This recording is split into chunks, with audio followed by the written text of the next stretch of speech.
Imagine standing in the half-light of dawn facing a wall, not just any wall, the oldest wall ever built by human hands.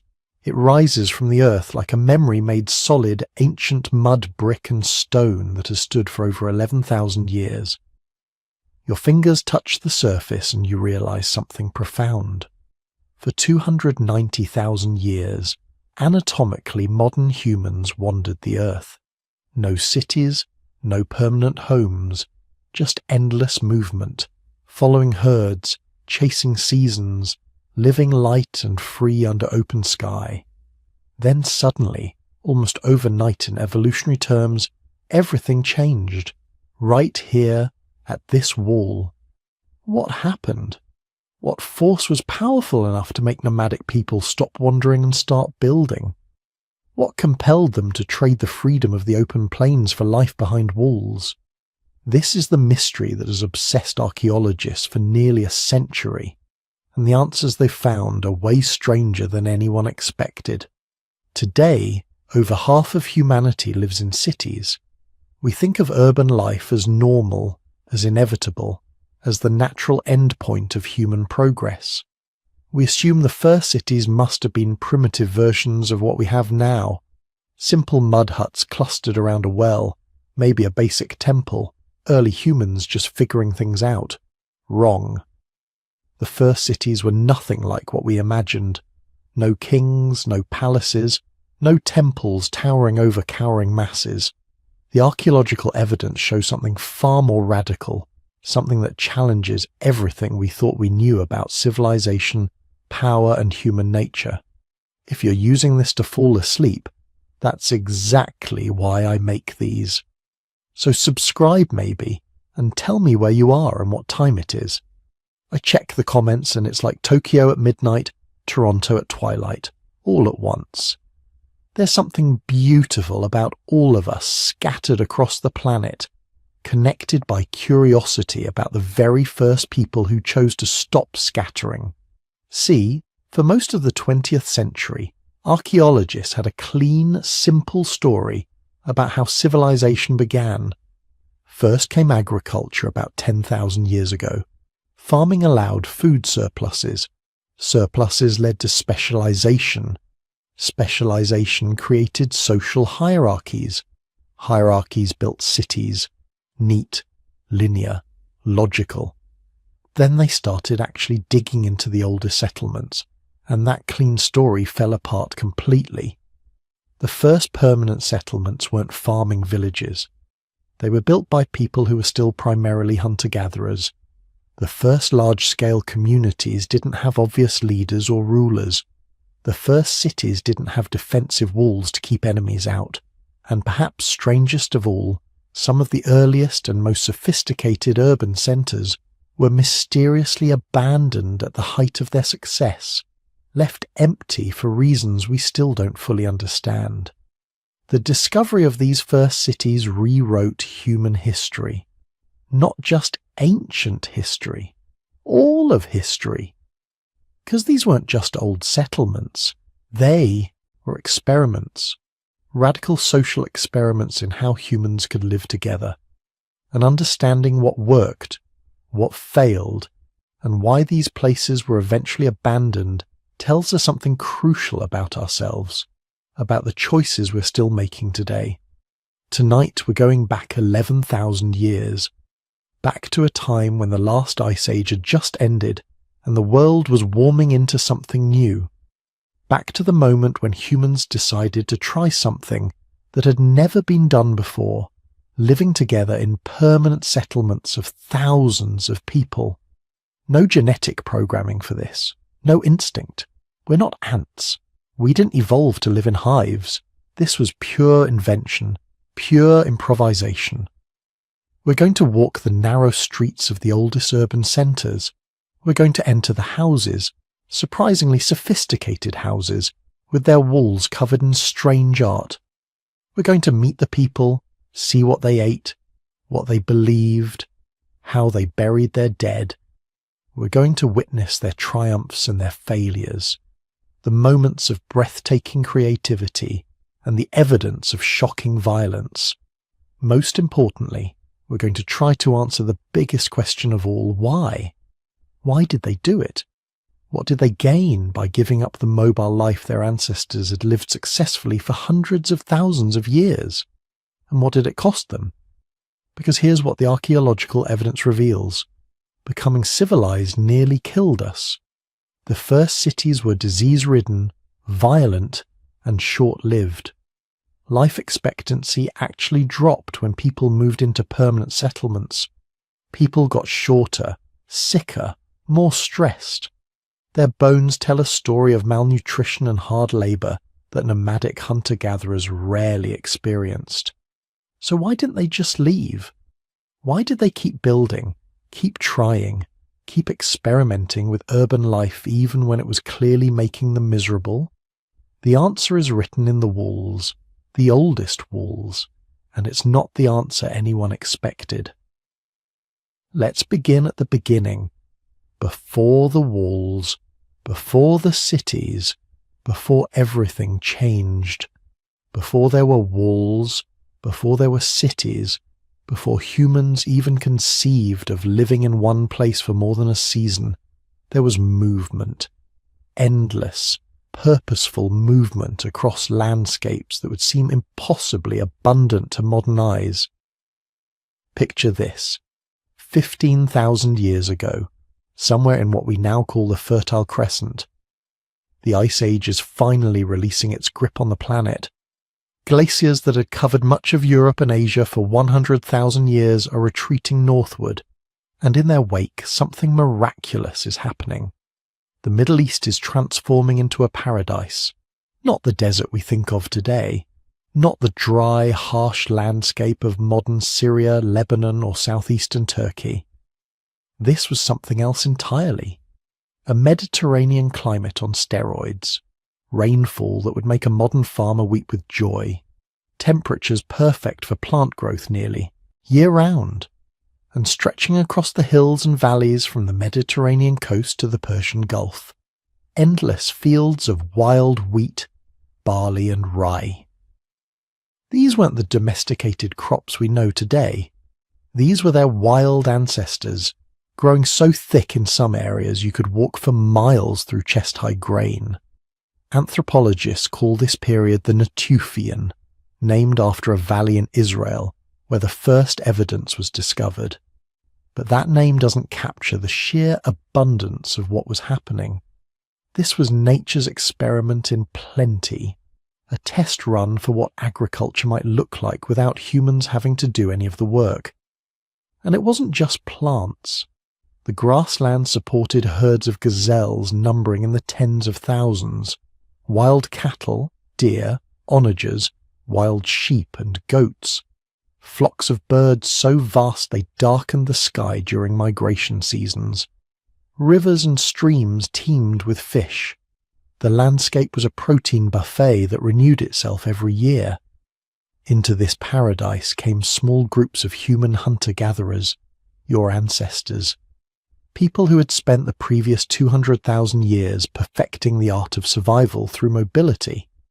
They knew how to read landscapes, how to track animals, how to identify hundreds of edible plants. They could predict where resources would appear months in advance based on subtle environmental cues. They were experts at not staying put. Typically, a hunting-gathering band numbered maybe 25 to 50 people, extended families mostly, a few adult males, their partners, children, maybe some elderly grandparents who served as repositories of knowledge. They moved constantly, following the game, tracking the seasonal ripening of plants, always staying where the resources were most abundant. They travelled light because they had to. Everything you owned, you carried. A few stone tools, some weapons, hide bags for gathering, maybe a grinding stone for processing seeds. Shelters were temporary, simple structures made from whatever materials were handy. Branches and hides in forested areas, grasses and reeds near rivers. You could set up camp in a few hours and abandon it just as quickly when it was time to move on. This was the human condition for 99% of our species' history.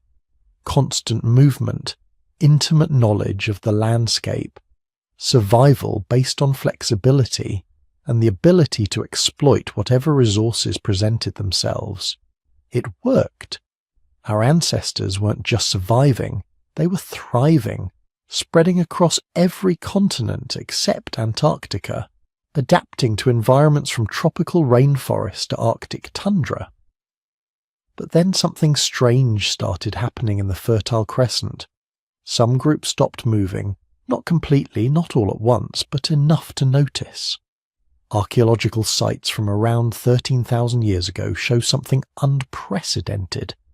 Permanent structures, not temporary shelters meant to last a season, but substantial buildings made from stone foundations with timber frames. Buildings meant to last years, maybe decades. These weren't cities. They weren't even villages by our standards. Maybe a few dozen people living in 4 or 5 structures clustered together. But they were staying put, at least for part of the year. Archaeologists call these semi-permanent camps, but that term doesn't capture how revolutionary they were. For the first time in human history, people were investing serious labour in structures they couldn't take with them. They were betting on the landscape providing enough resources in one place to make staying worthwhile. And the bet paid off. Those wild grain fields were so productive you could harvest enough in a few weeks to feed your family for months. The gazelle herds migrated through the same valleys every year, predictable as sunrise. Rivers provided reliable water and fish. Why keep moving when everything you needed was right here? So they stayed, and staying changed them in ways nobody could have predicted. When you're mobile, possessions are a burden. Every pot, every tool, every decorative item is something you have to carry. But when you're staying put, suddenly accumulation makes sense. Archaeological sites from this period start showing elaborate grinding stones, storage pits, decorative objects made from shells and stones, things that would have been impossibly impractical for mobile hunter-gatherers. More importantly, staying put changed their relationship with the land itself. Mobile hunter-gatherers see territory as something you pass through, a resource to be exploited and then left behind. But when you stay in one place, that hillside isn't just a temporary camp, it's home. The spirits of your ancestors are buried there. Your children were born there. Every tree and rock and stream becomes imbued with meaning and memory. The spiritual world of these early semi-sedentary peoples was rich and strange. We know this from their art and their burials. They carved images of animals on stone pillars. Not just any animals, but specific species rendered with incredible anatomical accuracy. Gazelles, cattle, snakes, birds, foxes. Sometimes human figures too, though these were more stylized, more abstract. But it was the burials that tell the real story. They buried their dead beneath the floors of their houses. Right there, under where the living walked and slept and ate.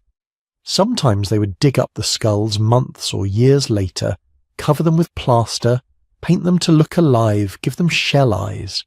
Then they'd keep these plastered skulls in the house, creating what must have been an incredibly powerful connection between the living and the dead. This wasn't ancestor worship in the way we usually think of it. This was something more immediate, more visceral. Your grandfather's skull is literally staring at you from across the room. Your great-grandmother's bones are beneath your feet. The ancestors weren't distant figures from myth.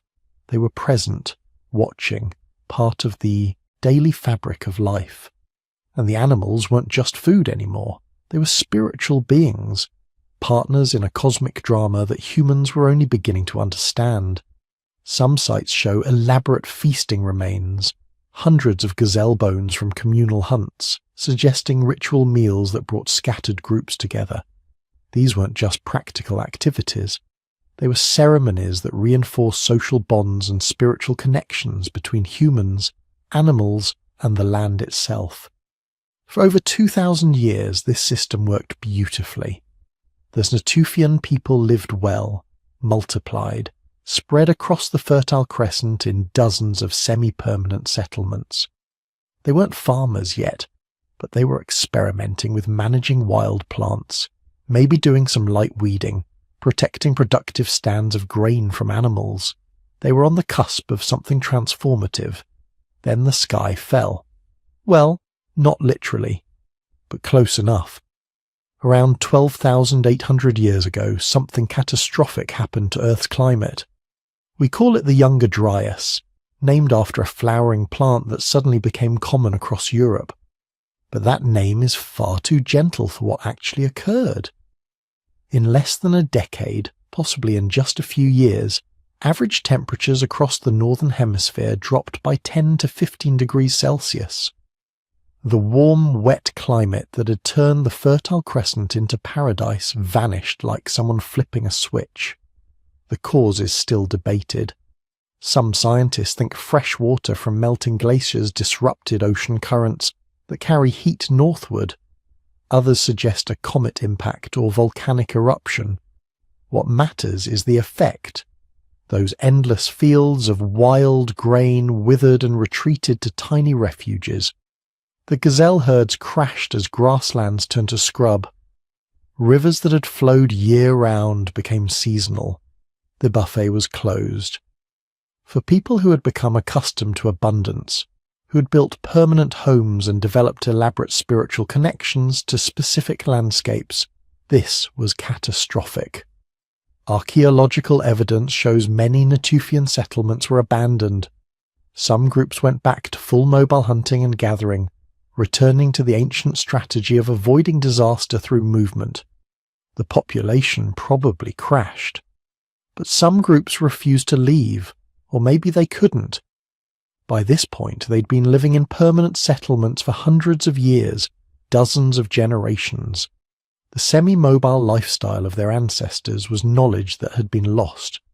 Plus, they had developed technologies and stored knowledge about plant and animal management that might offer a way through the crisis. If you couldn't find enough wild grain, maybe you could plant it yourself. If wild herds were disappearing, maybe you could keep your own animals.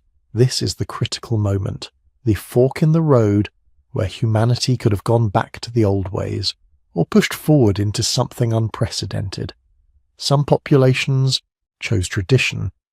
They survived by returning to mobile hunting and gathering, and their descendants are still living that way in some parts of the world. But other populations chose innovation. They began what we now call the Neolithic Revolution. Though revolution is probably the wrong word. It was more like a desperate experiment that happened to work. They started deliberately planting wild grains and saving the seeds from the most productive plants. They began capturing young gazelles and sheep, keeping them in pens, breeding them in captivity. They invented agriculture and animal husbandry not because they wanted to, but because the alternative was starvation. And it worked. Barely, at first. Those first cultivated plants were nutritionally inferior to their wild cousins. The first domestic animals were scrawny and difficult compared to wild game, but they were reliable. You couldn't control whether wild herds would pass through your valley, but you could control when you planted seeds and harvested grain. You couldn't predict whether good hunting weather would cooperate, but you could count on your captive animals being there when you needed them. Over centuries, this experiment transformed both the plants and animals and the humans who depended on them. Wheat and barley evolved larger seeds and non-shattering heads that made harvesting easier.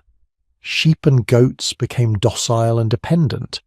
Humans developed the ability to digest milk into adulthood and process the high-starch diets that came with grain consumption. Coevolution in real time, driven by climate catastrophe. But this innovation came with a cost. Agriculture is brutally hard work. Studies of skeletal remains show that early farmers were less healthy than their hunter-gatherer ancestors. Shorter, more dental problems, more signs of nutritional stress and repetitive strain injuries. Their diets were less diverse and more vulnerable to crop failures. A mobile hunter-gatherer who encounters poor resources in one area can just move somewhere else. A farmer whose crops fail faces starvation. Yet they persisted. They had to. The Younger Dryas lasted for over 1,000 years. By the time the climate finally stabilized around 11,600 years ago, and warmth returned to the Middle East, the transformation was complete. Agriculture was established. Domestic animals were thriving. And humans had figured out how to produce their own food rather than just harvesting what nature provided. The question now was what to do with this new power. Small farming villages were spreading across the Fertile Crescent. Populations were growing beyond anything seen during the hunting-gathering era. But these were still small communities, maybe 100 to 200 people at most, still organized along kinship lines, still small enough that everyone knew everyone else.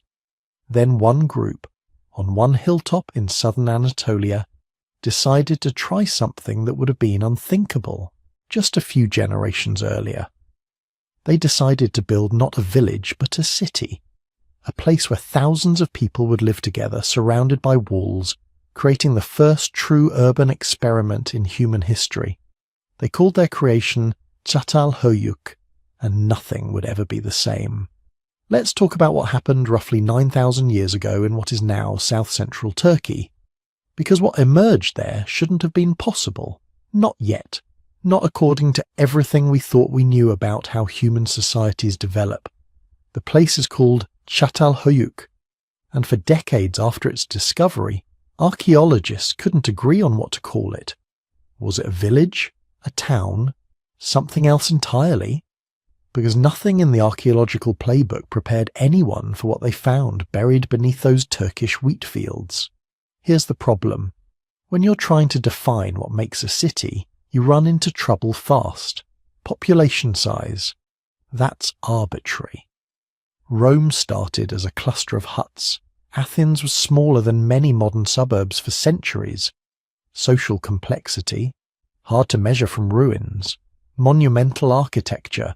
Plenty of villages built impressive structures. But there are a few features that most archaeologists agree mark the transition from village to urban centre. Dense population living in permanent structures, specialised labour beyond just hunters and farmers, some form of social organisation capable of coordinating thousands of people, evidence of planning, of collective decision-making that goes beyond family units. Çatalhöyük had all of this, and it had something else, something that still makes archaeologists uncomfortable when they talk about it. It had roughly 10,000 people living packed together in a settlement that covered 13 hectares, that's about 32 acres, all at once. Not gradually over centuries, not as a slow accumulation of population, but apparently all at once, sometime around 7,100 BCE, thousands of people decided to build humanity's first urban experiment. Now, you might have heard of Jericho. It's older, dating back to around 9,000 BCE, maybe earlier. Some archaeologists call it the world's first city. But here's the thing about Jericho. At its peak, it probably housed maybe 1,000 people, possibly 2,000 at most. It had impressive fortifications, yes, that famous wall, those stone towers, but it was small, more like a fortified town than a true urban centre. Çatalhöyük was different. Çatalhöyük was massive, and it was weird. Really, genuinely, fundamentally weird in ways that challenge everything we think we know about how cities should work. First, there were no streets. None. Zero. Not even narrow alleyways. The houses at Çatalhöyük were built directly against each other, sharing walls, packed together like cells in a honeycomb. If you wanted to go somewhere, you didn't walk down the street. You climbed onto your roof, walked across your neighbour's roof, then across the next neighbour's roof until you reached your destination. The entire city was a continuous rooftop pathway. Think about that for a moment. Imagine living in a place where the concept of a street doesn't exist, where public and private space are completely reimagined, where your roof is everyone's sidewalk and everyone's roof is your sidewalk, Second, there were no doors, at least not at ground level. Each house was entered through a hole in the roof, accessed by ladder. You climbed up, crossed the rooftops to your house, then descended down through a hatch into your living space. Every single dwelling worked this way, hundreds of them packed together, all accessed from above. Now, when British archaeologist James Mellart first excavated Çatalhöyük in 1958, he thought he was looking at a village, maybe a large village, but still just a farming settlement. The site had been known to archaeologists for decades, just another tell, another ancient mound in a region full of them. Nobody expected what lay beneath. The first season of excavation revealed a few houses, interesting, well preserved, but not revolutionary. The second season revealed more houses, and more, and more. As Mellart's team expanded their excavation area, they kept finding the same thing.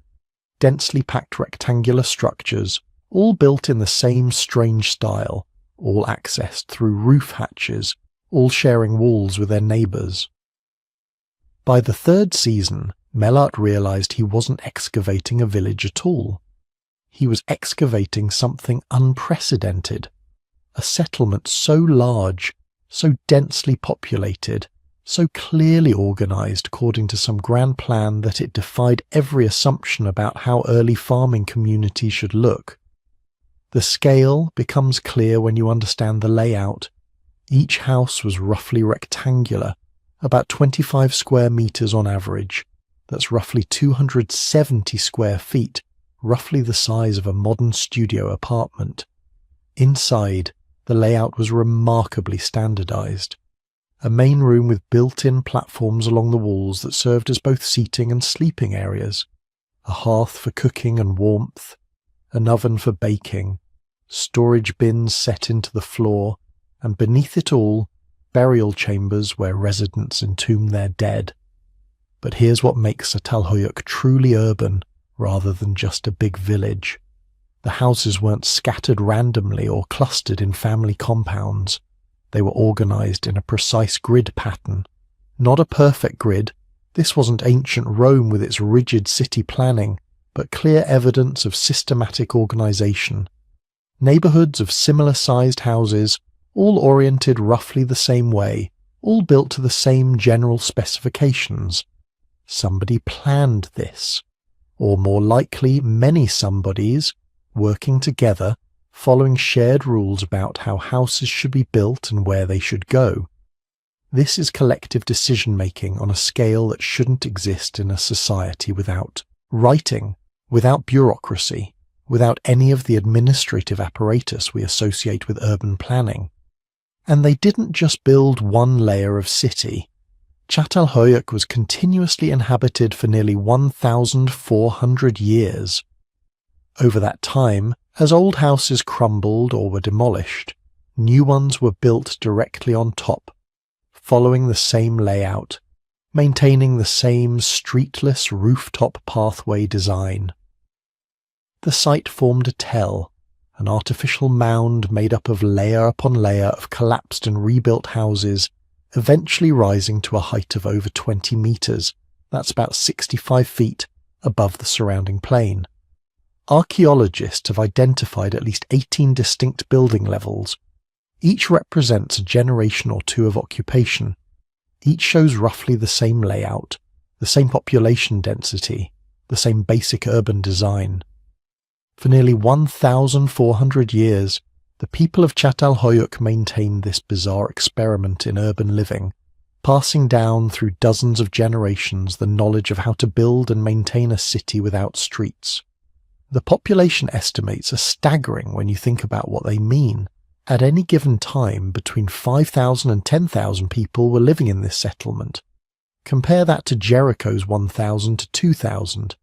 Compare it to most early farming villages, which typically housed fewer than 200 people. Çatalhöyük wasn't just bigger, it was an order of magnitude bigger. But size alone doesn't make a city. What makes Çatalhöyük urban is the evidence of specialization and complexity. Not everyone was farming. The residents of Çatalhöyük were producing obsidian tools in such quantities that they must have been trading them across vast distances. They were making elaborate pottery, weaving textiles, creating art, conducting rituals. These activities required specialists, people who spent their time doing things other than growing food, which means the society had to be organized in a way that allowed some people to not farm while ensuring everyone still ate. That requires economic complexity, social structures that can redistribute resources, mechanisms for deciding who does what and who gets what. The excavations have revealed no palaces, no temples clearly separate from residential areas, no obvious administrative buildings. But they have revealed something else. The houses, while roughly similar in size, show subtle but significant differences. Some have more elaborate decorations, some have more storage space, some contain more valuable goods. This suggests social differentiation, a hierarchy, though apparently a fairly subtle one. Most intriguingly, the city seems to have been largely egalitarian in its basic layout. Unlike later cities with their grand central temples and elite residential quarters, Çatalhöyük appears to have mixed everything together. Rich and poor, if those terms even applied yet, lived side by side in nearly identical houses, all accessed the same way, all built to the same general plan. This challenges another assumption about urban development. We tend to think cities arise because of hierarchy, because powerful individuals or institutions can organize and control large populations. But Çatalhöyük suggests something different. Maybe cities can emerge from cooperation, from groups of people deciding together to live in a new way, maintaining rough equality even as population density explodes. Or maybe we're just not seeing the evidence of hierarchy clearly. Maybe the power structures at Çatalhöyük were expressed in ways that don't survive in the archaeological record. Social status based on knowledge rather than wealth. Political power exercised through ritual authority rather than force. These are possibilities, but we simply don't know yet. What we do know is that Çatalhöyük represents humanity's first successful experiment in urban density. 10,000 people living literally on top of each other, sharing walls, walking across each other's roofs, breathing each other's smoke, hearing each other's arguments and celebrations, all somehow managing to coexist for over a millennium. When you compare Çatalhöyük to its contemporaries, the achievement becomes even more remarkable. Across the Middle East, the Neolithic revolution was in full swing. People were domesticating plants and animals, settling down, building permanent villages. But most of these settlements housed a few dozen people, maybe 100 or two at most. They were extended family groups, kinship networks, small enough that everyone knew everyone. Çatalhöyük shattered that scale. It forced humans to figure out how to live with strangers, how to maintain order without the bonds of kinship, how to make collective decisions involving hundreds of households. It was a laboratory for urban social organization, and somehow, against all odds, it worked. For 1,400 years it worked. That's longer than Rome dominated the Mediterranean, longer than the United States has existed, longer than most civilizations maintain any kind of stability. The people of Çatalhöyük solved problems that would plague cities for millennia to come. Sanitation, resource distribution, conflict resolution, maintenance of public spaces, even if those public spaces were everyone's rooftops. And then we lost it. For 8,000 years, Çatalhöyük was forgotten. The site was abandoned sometime around 5,600 BCE, for reasons we still don't fully understand. The ruins gradually eroded and were buried under millennia of dust and vegetation. The wheat fields grew over it. Farmers ploughed the earth above it, never knowing they were walking over the remains of humanity's first urban experiment. When Mellart finally excavated it in 1958, he was uncovering not just an ancient settlement, but proof that our ancestors were capable of social complexity far earlier than anyone had imagined, that they could organize, cooperate, and innovate on massive scales without writing, without bureaucracy, without any of the tools we think are necessary for urban life. Çatalhöyük changed everything we thought we knew about the birth of civilization, but it also raised more questions than it answered. How did 10,000 people actually live in this maze of rooftop pathways? What did daily life look like? And perhaps most importantly, what were they thinking? What beliefs, what worldview could convince thousands of people to abandon the open villages of their ancestors and pile together into humanity's first city? To answer those questions, we need to climb down through one of those roof hatches and step inside. You wake up in darkness. Not complete darkness, because there's never complete darkness in Çatalhöyük. The hearth in the corner still glows faintly from last night's fire, casting dim orange light across the white plaster walls. Above you, footsteps, always footsteps, because in the world's first city nobody walks on streets. They walk on roofs. Your roof, everyone's roof. The sleeping platform beneath you is hard, packed earth covered with reed mats and animal skins. Next to you, your family still sleeps. 3 generations in a room barely 12 feet square. This isn't poverty. This is normal. Everyone in Çatalhöyük lives like this, packed together in mud brick houses that share walls with their neighbours, creating a honeycomb of humanity stretching across 34 acres. You climb carefully off the platform, trying not to wake anyone. The floor is cold under your feet, tamped earth mixed with clay, polished smooth from years of use. But you're careful where you step, because beneath this floor, beneath the very ground you're walking on, your ancestors are buried. Your grandmother is somewhere under the northwestern corner.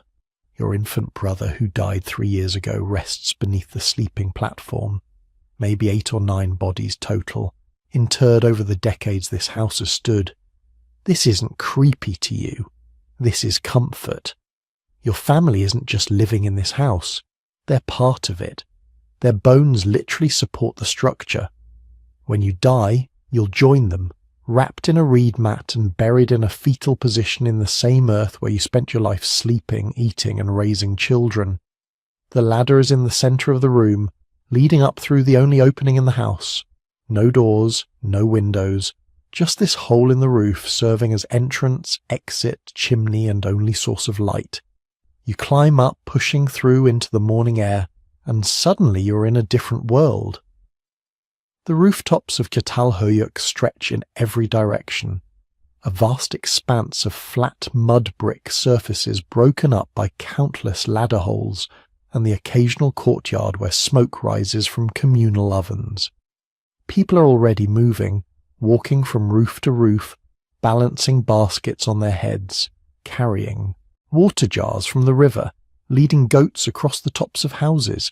This is the real city. Not down in those dark rooms below, but up here where everyone can see and be seen, where gossip travels faster than fire, where a woman carrying a basket of obsidian cores can be spotted from 100 yards away, and everyone knows she's been trading with the merchants from the volcano territories.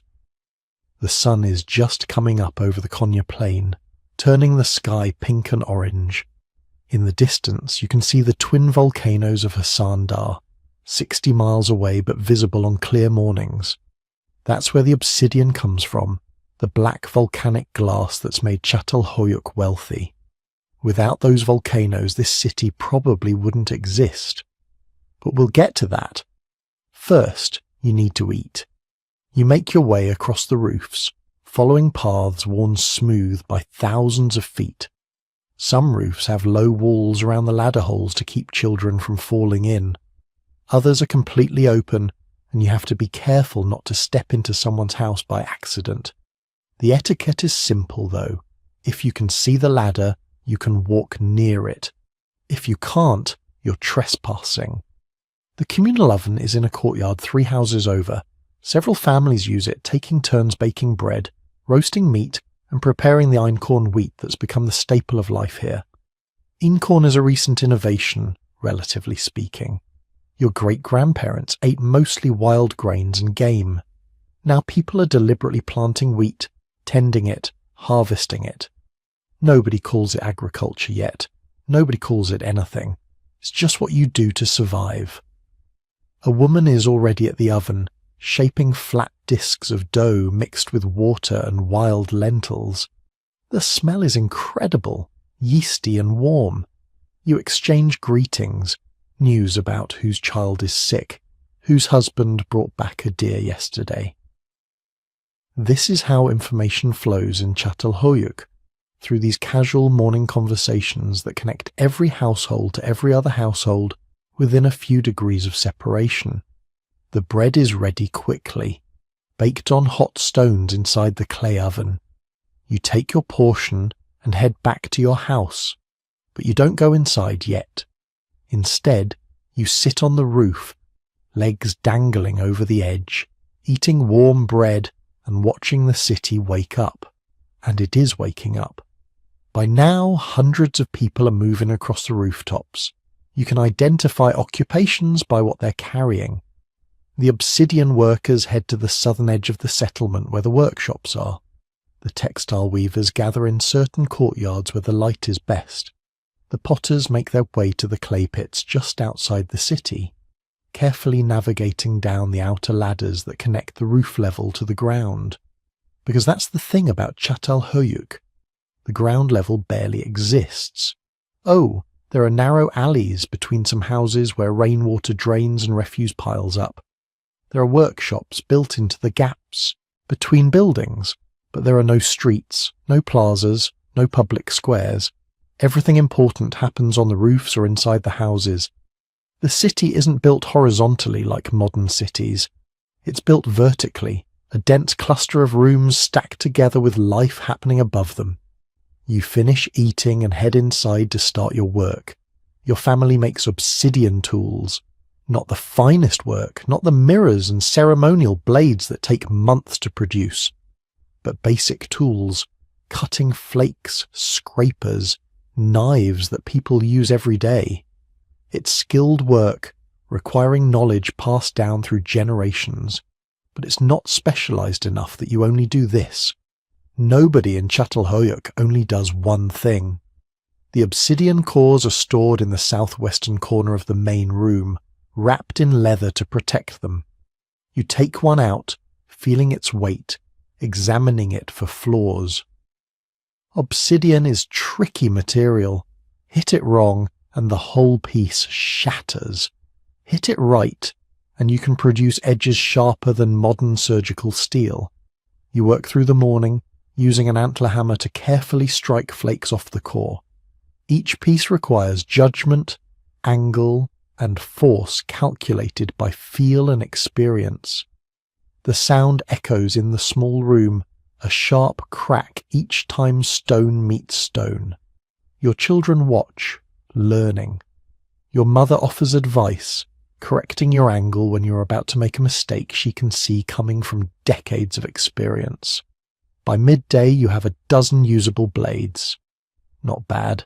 These will trade for food, for textiles, maybe for one of those ceramic pots that a family across the settlement makes. Because that's how Çatalhöyük works. No markets, no money, just networks of exchange connecting households that produce different goods. You make obsidian tools, they make pots, someone else weaves baskets, another family tends the cattle that are starting to be domesticated in pens outside the city. The cattle are new, like the inkhorn wheat. Your grandparents hunted wild aurochs, massive dangerous animals that could kill a hunter as easily as a hunter could kill them. But somehow, people figured out that if you capture the calves and raise them from birth, they become manageable. Not tame exactly, not yet, but manageable. It'll be generations before anyone breeds them into truly domestic animals, but the process has started. For now, most meat still comes from hunting, wild boar, deer, and the occasional aurochs for those brave or foolish enough to try. The hunters leave at dawn, heading out onto the Konya plain where herds still roam. They'll return at dusk with whatever they've caught, and the meat will be distributed through those same networks of kinship and obligation that govern everything else in the city. Lunch is more bread, this time with lentils and wild onions. You eat on the roof again because the house is stifling in the midday heat. The summer sun beats down on Çatalhöyük without mercy, turning the mud brick houses into ovens. People retreat to the cooler lower rooms or sit in the shade of the few courtyards that have awnings. The afternoon brings different work. Your wife is weaving, using a simple loom propped against the wall of the main room. The thread is made from wild flax, processed into fibres, spun, and now being woven into cloth. It's tedious work, requiring hours of careful attention. But the result is remarkable. Fabric fine enough to trade for valuable goods, beautiful enough to be buried with the dead. And there will be a burial soon. An old man 3 houses over died yesterday, and tonight his family will inter him beneath their floor. You'll attend because everyone attends burials. They're not sombre occasions, not really. Death is too common for that. Children die regularly. Women die in childbirth. Men die from injuries and infections. By the time someone reaches old age, it's almost a celebration. The burial preparation happens inside the family's house, so you don't see most of it. But you know what's happening. The body's being tightly flexed, knees drawn up to chest, arms wrapped around legs. Then it's wrapped in a reed mat, tied with plant fibre cord. Meanwhile, someone is digging a pit beneath the floor, usually beneath one of the sleeping platforms. It's exhausting work in the confined space, but it has to be done. By evening, everything is ready. You climb down into the house with a dozen other neighbours. The room is packed, barely enough space to move. The wrapped body lies next to the open pit. The family says words, though not prayers exactly. Nobody in Çatalhöyük seems to have priests or formal religion as we'd understand it. But they have rituals, and this is one of them. The body is lowered into the pit. No grave goods with this one, though some burials include obsidian blades, jewellery made from bone and stone, occasionally a prized basket or textile. But this man was neither wealthy nor poor. Those concepts don't really exist yet. Everyone in Çatalhöyük lives in roughly the same size house. Everyone eats roughly the same food. The obsidian worker and the pot maker and the textile weaver all live side by side in identical rooms. There are differences, subtle ones. Some houses have more elaborate wall paintings. Some families seem to have larger networks of trade relationships. But there's nothing like the inequality that will characterize later civilizations. No palaces, no temples, no elite quarters, just hundreds of identical houses packed together, each one home to an extended family living and dying and burying their dead beneath the floor. The pit is filled in, tamped down, smoothed over. In a few weeks you won't be able to tell where the burial was. The floor will be replastered. Life will continue.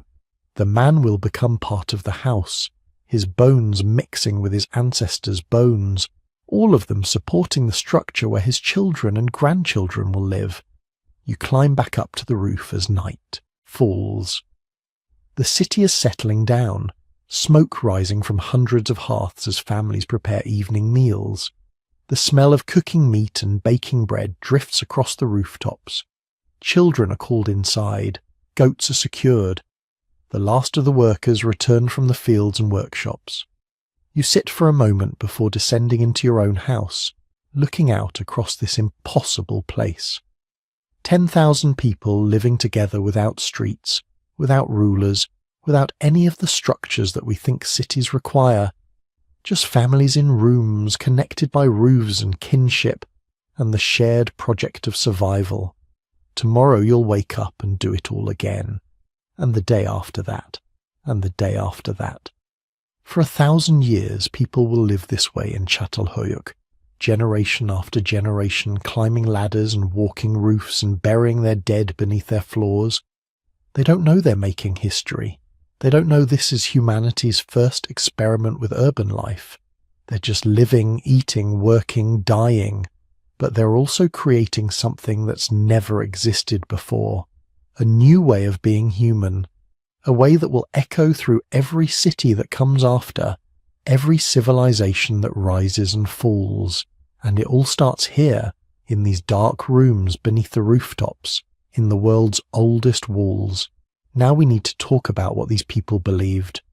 Because here's the thing, when archaeologists first excavated Çatalhöyük in the 1960s, they expected to find temples, separate buildings dedicated to worship like every other ancient civilization. Instead, they found something much stranger. Every house was a temple. Walk into any dwelling in Çatalhöyük and you're immediately confronted by something that shouldn't be there. A massive pair of bull horns mounted directly into the wall plaster. Not carved, not painted. Actual horns from actual bulls embedded into the living space like some kind of prehistoric interior design statement. Except it wasn't decoration. These horns were positioned in places of honor, usually on the main wall facing the entrance. Sometimes there would be 3 or 4 sets in a single room, creating a kind of horn gallery that dominated the space. The skulls of the bulls themselves were often there too, plastered into benches or built into the walls at floor level. You'd literally be sitting on top of cattle remains, sleeping near them, eating your meals surrounded by them. This wasn't just respect for animals, this was something else. Something about control, about dominance, about transforming wild power into domestic order.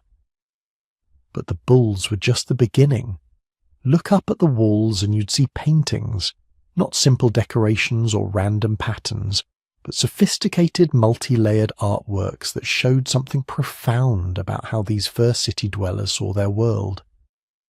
The most common motif was geometric patterns, diamond shapes, zigzags, parallel lines that flowed across the plaster in intricate designs. At first glance they look almost modern, like abstract art from the 20th century. But look closer and patterns emerge. Some archaeologists think these geometric designs are actually maps, topographical representations of the landscape around the city. Mountains rendered as triangular patterns, rivers as flowing lines, fields as rectangular grids. If they're right, this means the people of Çatalhöyük were doing something revolutionary. They were abstracting their environment, reducing 3-dimensional space to 2-dimensional symbols. They were thinking cartographically thousands of years before anyone supposedly invented maps. They were taking the chaotic natural world and organizing it into comprehensible patterns on their walls. But not all the paintings were abstract.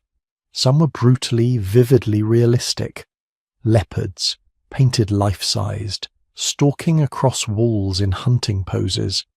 The artist captured every muscle, every spot, every detail of these apex predators, and they weren't painted in safe, distant corners. They were positioned at eye level, sometimes appearing to leap directly at whoever entered the room. Think about what that means psychologically. You're living in humanity's first real city. You've left behind the hunter-gatherer lifestyle, where you existed as part of nature's food chain. You've built walls, domesticated animals, created civilization. And yet you're painting the things that used to hunt your ancestors directly onto your living room walls. You're bringing the wild into the domestic space, refusing to forget what you came from. Even more unsettling are the vulture paintings. Huge birds with massive wingspans, sometimes shown attacking or carrying away what appear to be human bodies. Headless corpses surrounded by vultures became a recurring theme in multiple buildings. Archaeologists debated for decades what this meant. Were these scenes of death and decomposition evidence of sky burial practices where bodies were left for birds to consume? Or something more symbolic, representations of the soul's journey after death? The answer probably involves all three, because the people of Çatalhöyük had a very particular relationship with death, one that modern people would find deeply strange.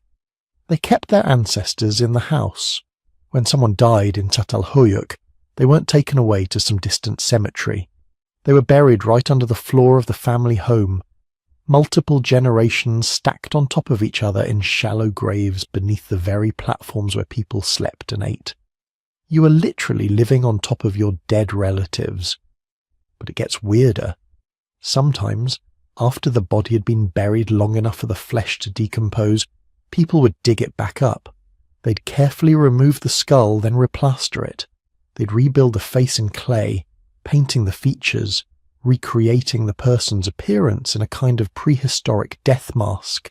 Then they'd keep these plastered skulls in the house, positioned in special niches or platforms, watching over the living like ancestral guardians. We've found dozens of these plastered skulls at Çatalhöyük. Some show evidence of being repainted multiple times over years or decades, suggesting they were maintained, cared for, possibly even handled during special rituals. The people weren't just honouring their dead, they were keeping them present, refusing to let them disappear into the past. This tells us something profound about the first city dwellers' worldview. They hadn't developed our modern concept of separation between life and death, sacred and secular, human and animal. Everything was interconnected. Your ancestors were beneath your feet. Wild animals decorated your walls.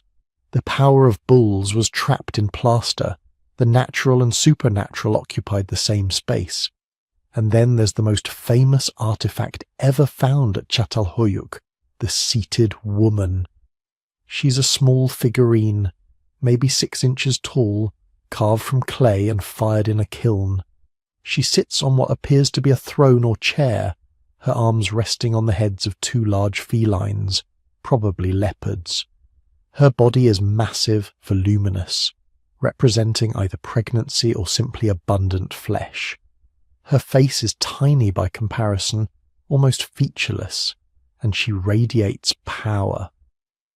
When archaeologists first found her in the 1960s, they immediately declared her a mother goddess, evidence of matriarchal religion, proof that the first cities worshipped female deities associated with fertility and nature.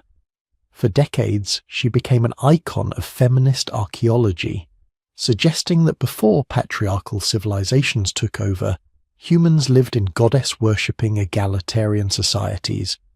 But here's where modern archaeology gets complicated, because we've found hundreds of other figurines at Çatalhöyük.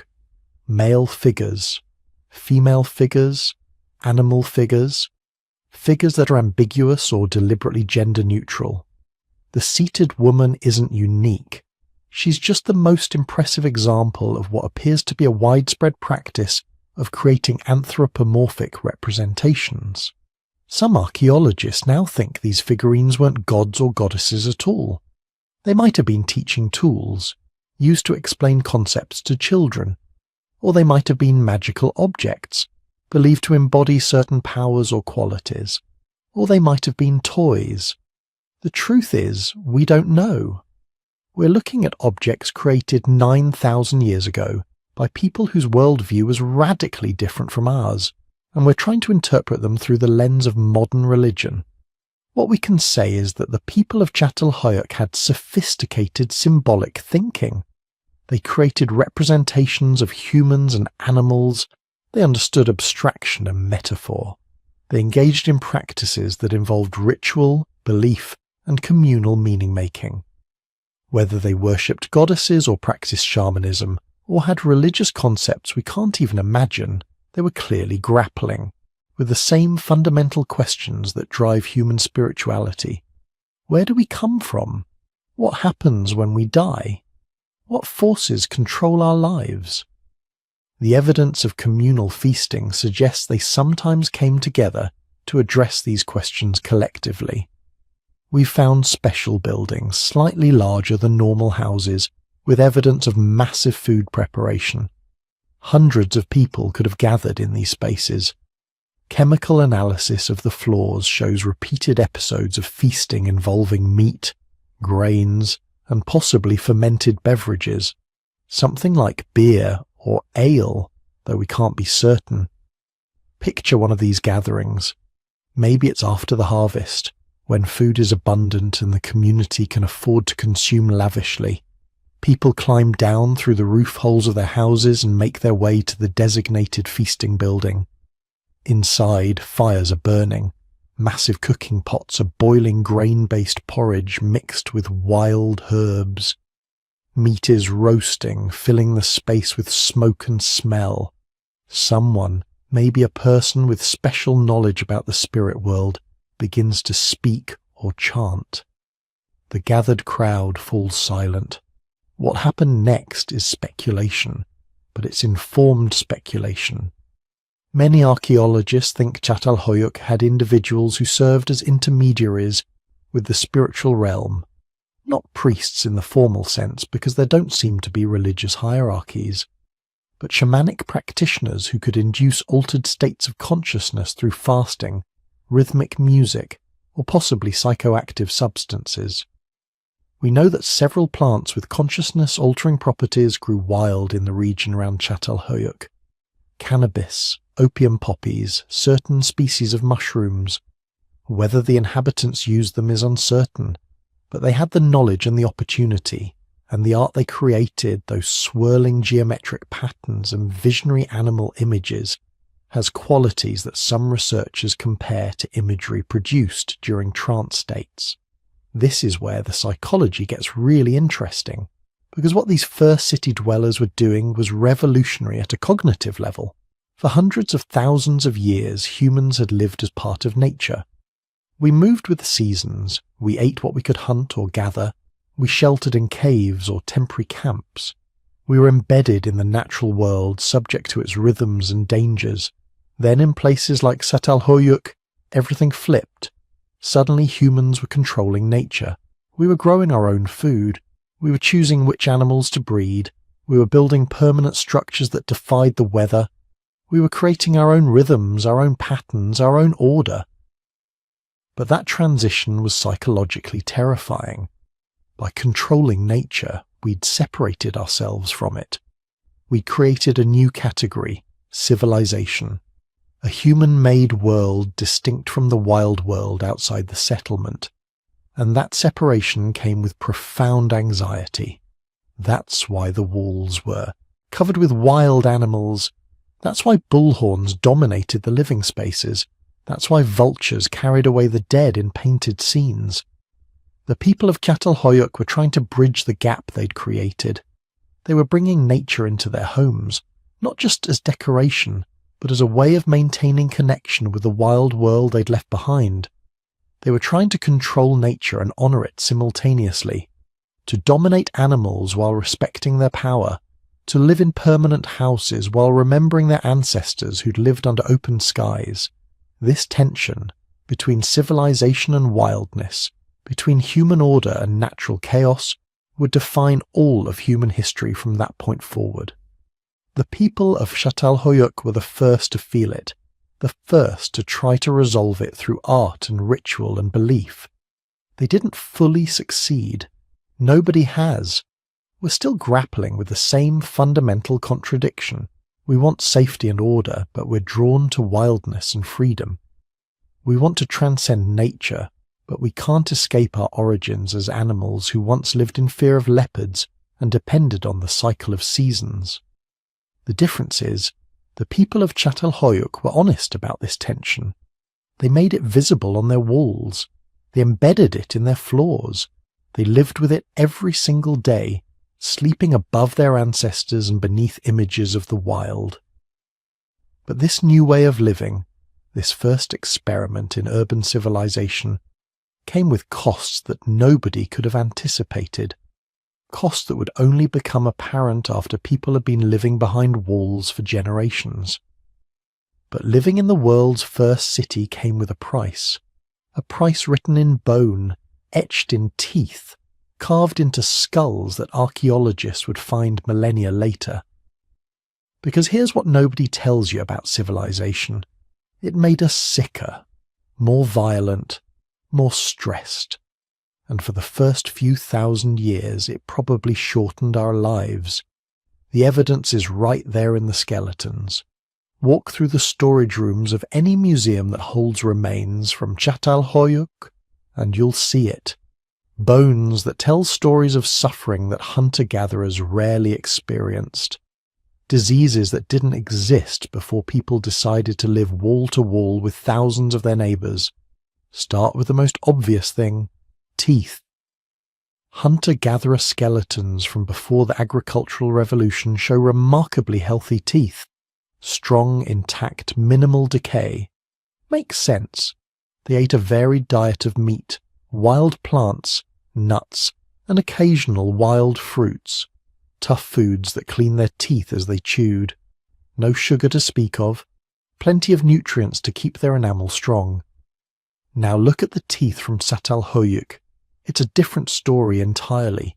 Massive decay, abscesses, teeth worn down to nubs from grinding grain. Some individuals in their 20s and 30s had lost most of their molars, not from violence or accidents, but from simple rot, the kind of dental disease that comes from eating grain-heavy diets 3 times a day, every day, for your entire life. The wheat and barley that made urban life possible were also destroying people's teeth. Grain particles would get stuck between teeth and along the gum line, creating perfect breeding grounds for bacteria. The starches would break down into sugars, feeding those bacteria, creating acids that dissolved tooth enamel.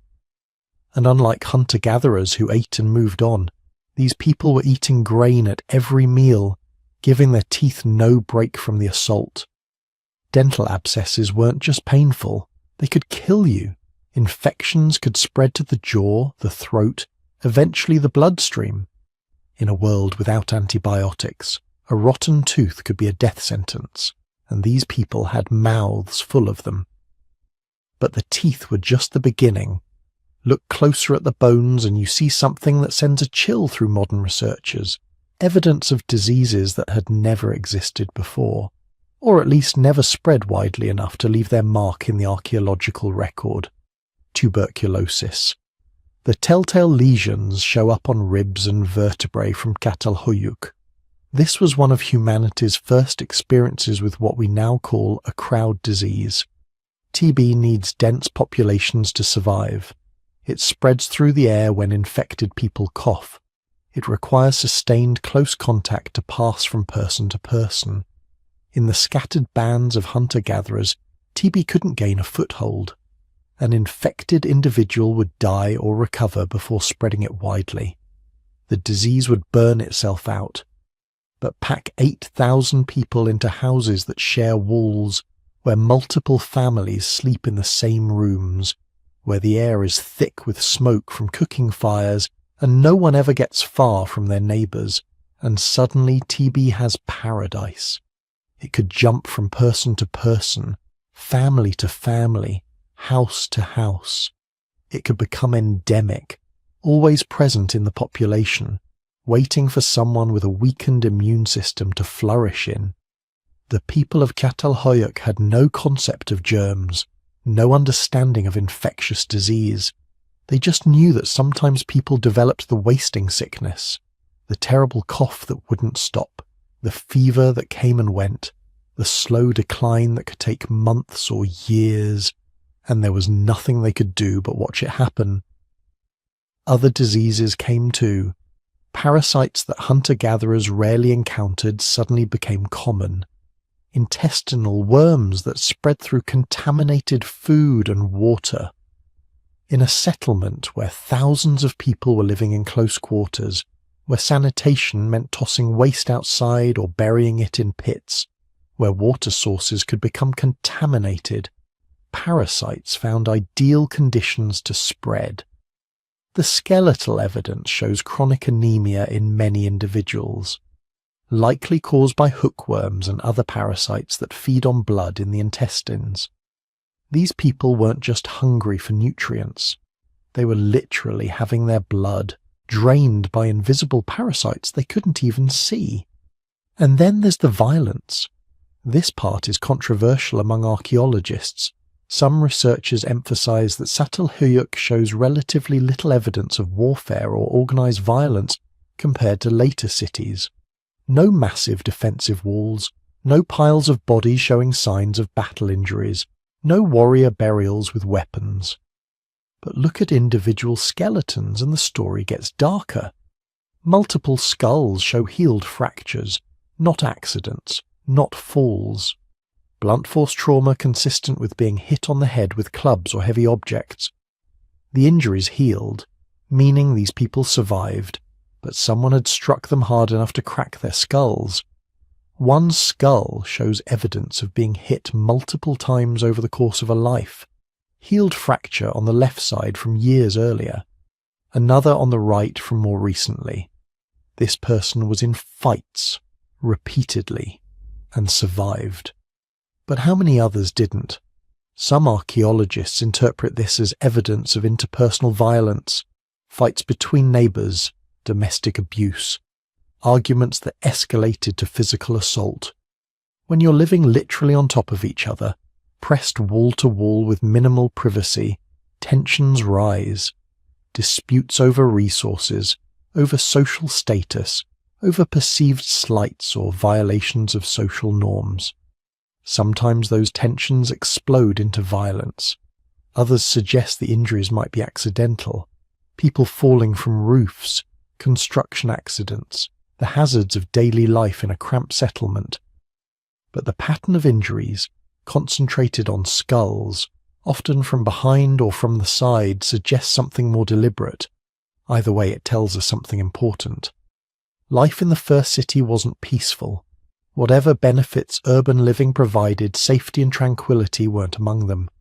The bones tell other stories of hardship too. Repetitive stress injuries that hunter-gatherers rarely showed. Deformities of the spine from carrying heavy loads. Arthritis in joints worn down from doing the same motions thousands of times. These are the marks of specialized labor, of people spending their entire lives doing one thing over and over. One woman's skeleton shows extreme wear on her knees and lower back, along with distinctive changes to her arm bones, probably from spending decades grinding grain, kneeling at a grinding stone for hours every day, using the same pushing and pulling motion to crush wheat and barley into flour. Her body had literally reshaped itself around this single repetitive task. Compare this to hunter-gatherer skeletons.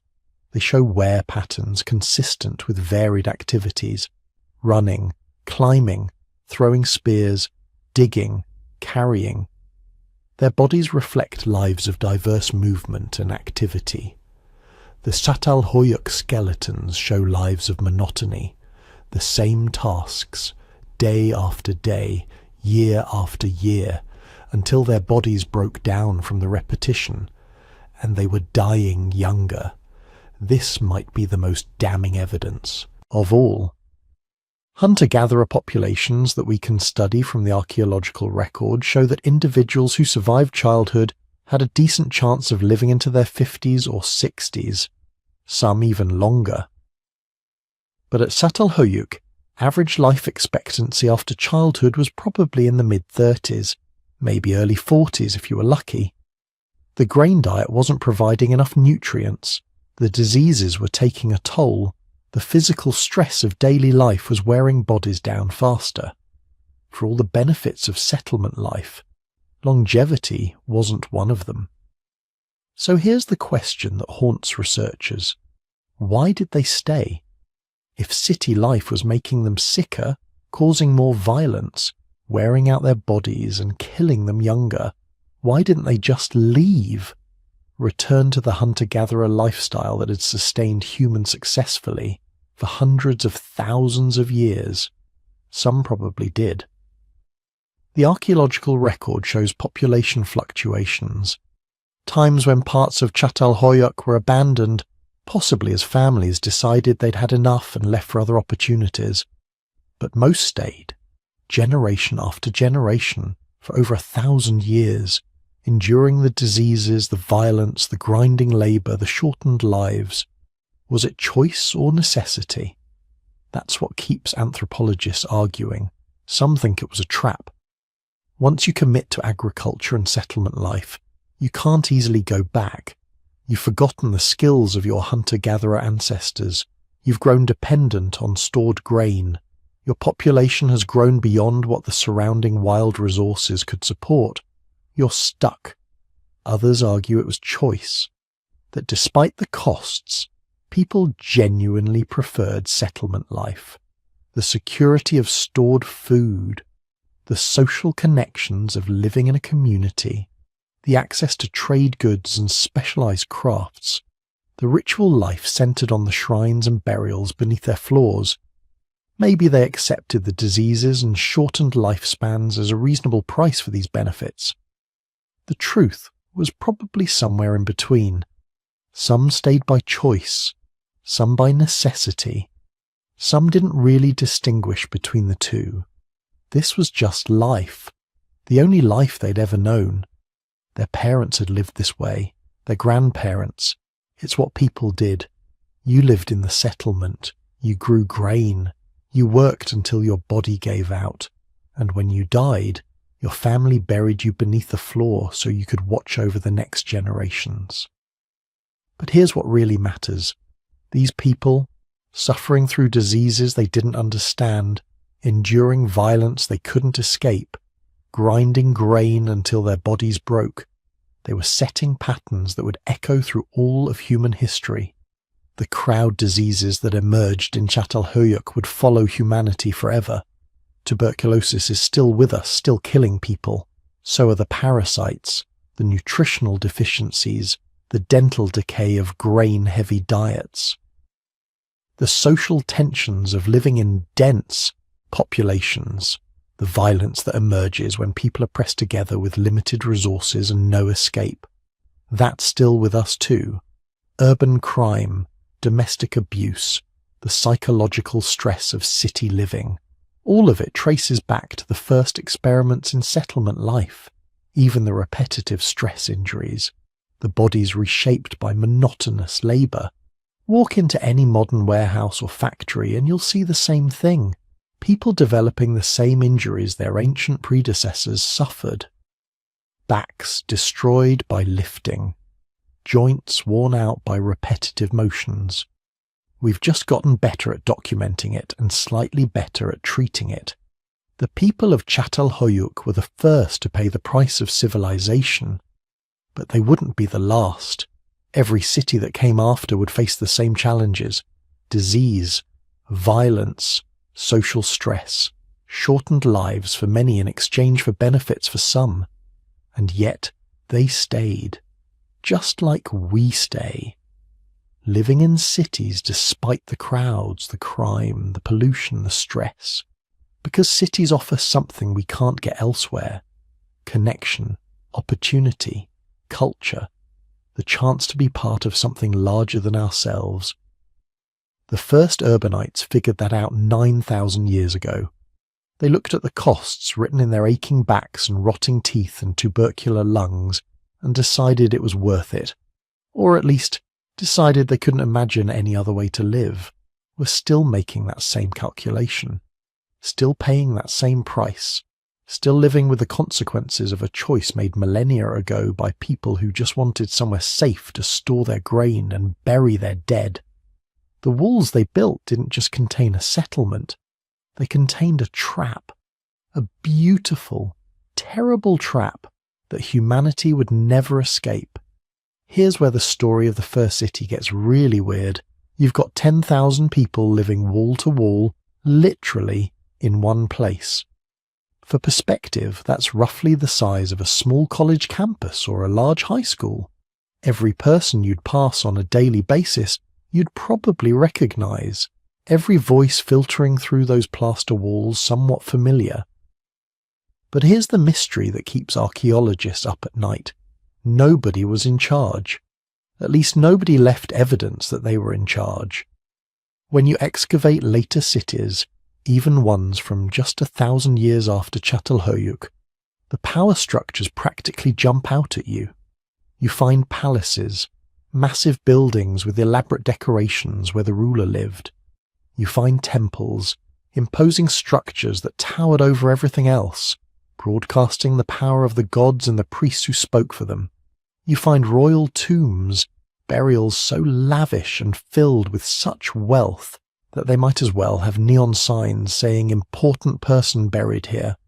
You find administrative buildings with clay tablets recording taxes, tribute, labour obligations, the bureaucratic machinery of hierarchy and control. At Çatalhöyük, nothing. No palace, no temple, no administrative complex, no royal anything. The largest houses weren't dramatically bigger than the smallest. The richest burials weren't orders of magnitude more elaborate than the simplest. There's no throne room, no audience hall, no fortified compound for the elite. Just hundreds of nearly identical houses, all crammed together, all looking essentially the same from the outside. It's like finding a city the size of a small town where every building is a suburban ranch house.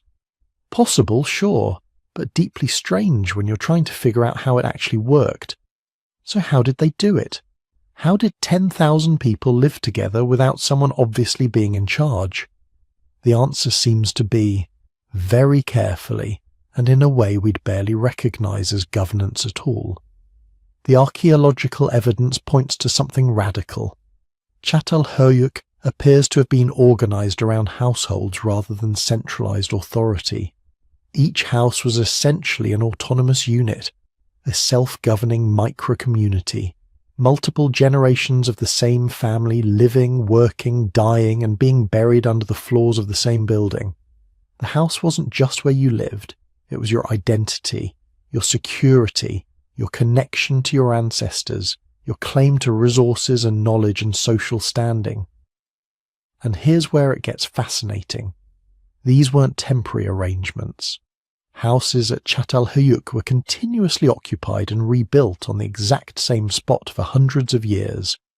When a house became too old or damaged, the inhabitants would carefully fill it in, level it off, and build a new house directly on top.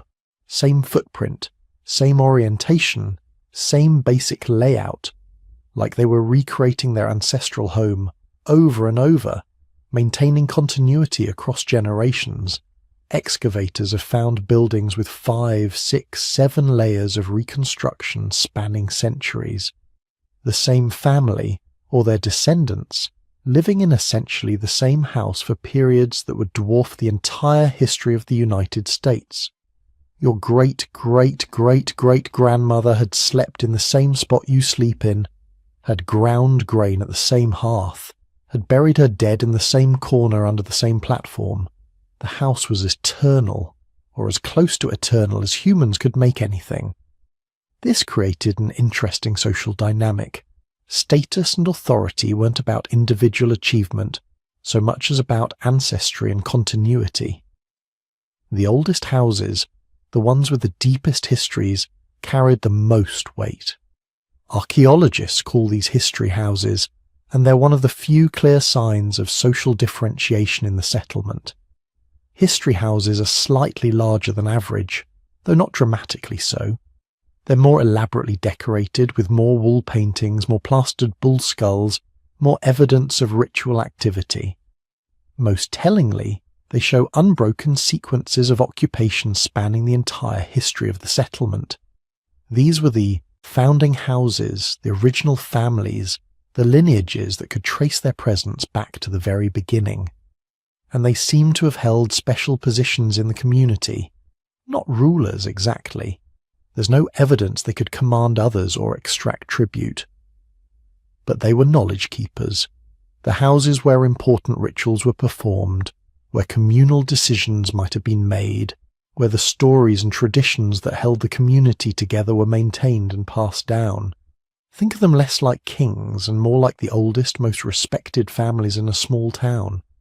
The ones everyone knows, the ones who've been there forever, whose opinions carry weight not because they have power, but because they have history.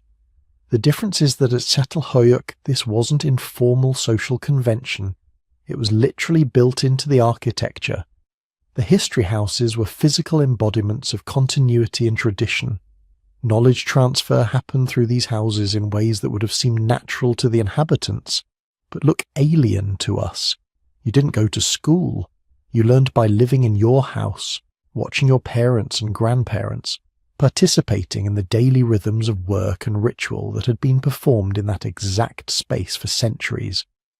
The walls themselves were teaching tools, covered in paintings and plaster reliefs that encoded important information about hunts, dangers, spiritual beliefs. And when your grandparents died, they weren't taken away to some distant cemetery. They were buried right there, under the platform where you slept. You literally slept on top of your ancestors every night. Try to imagine the psychological impact of that, the sense of connection, of obligation, of continuity. Your ancestors weren't abstract figures from the distant past. They were 3 feet below you, their bones mixing with the clay and ash that formed the foundation of your world. This created natural checks on disruptive behavior.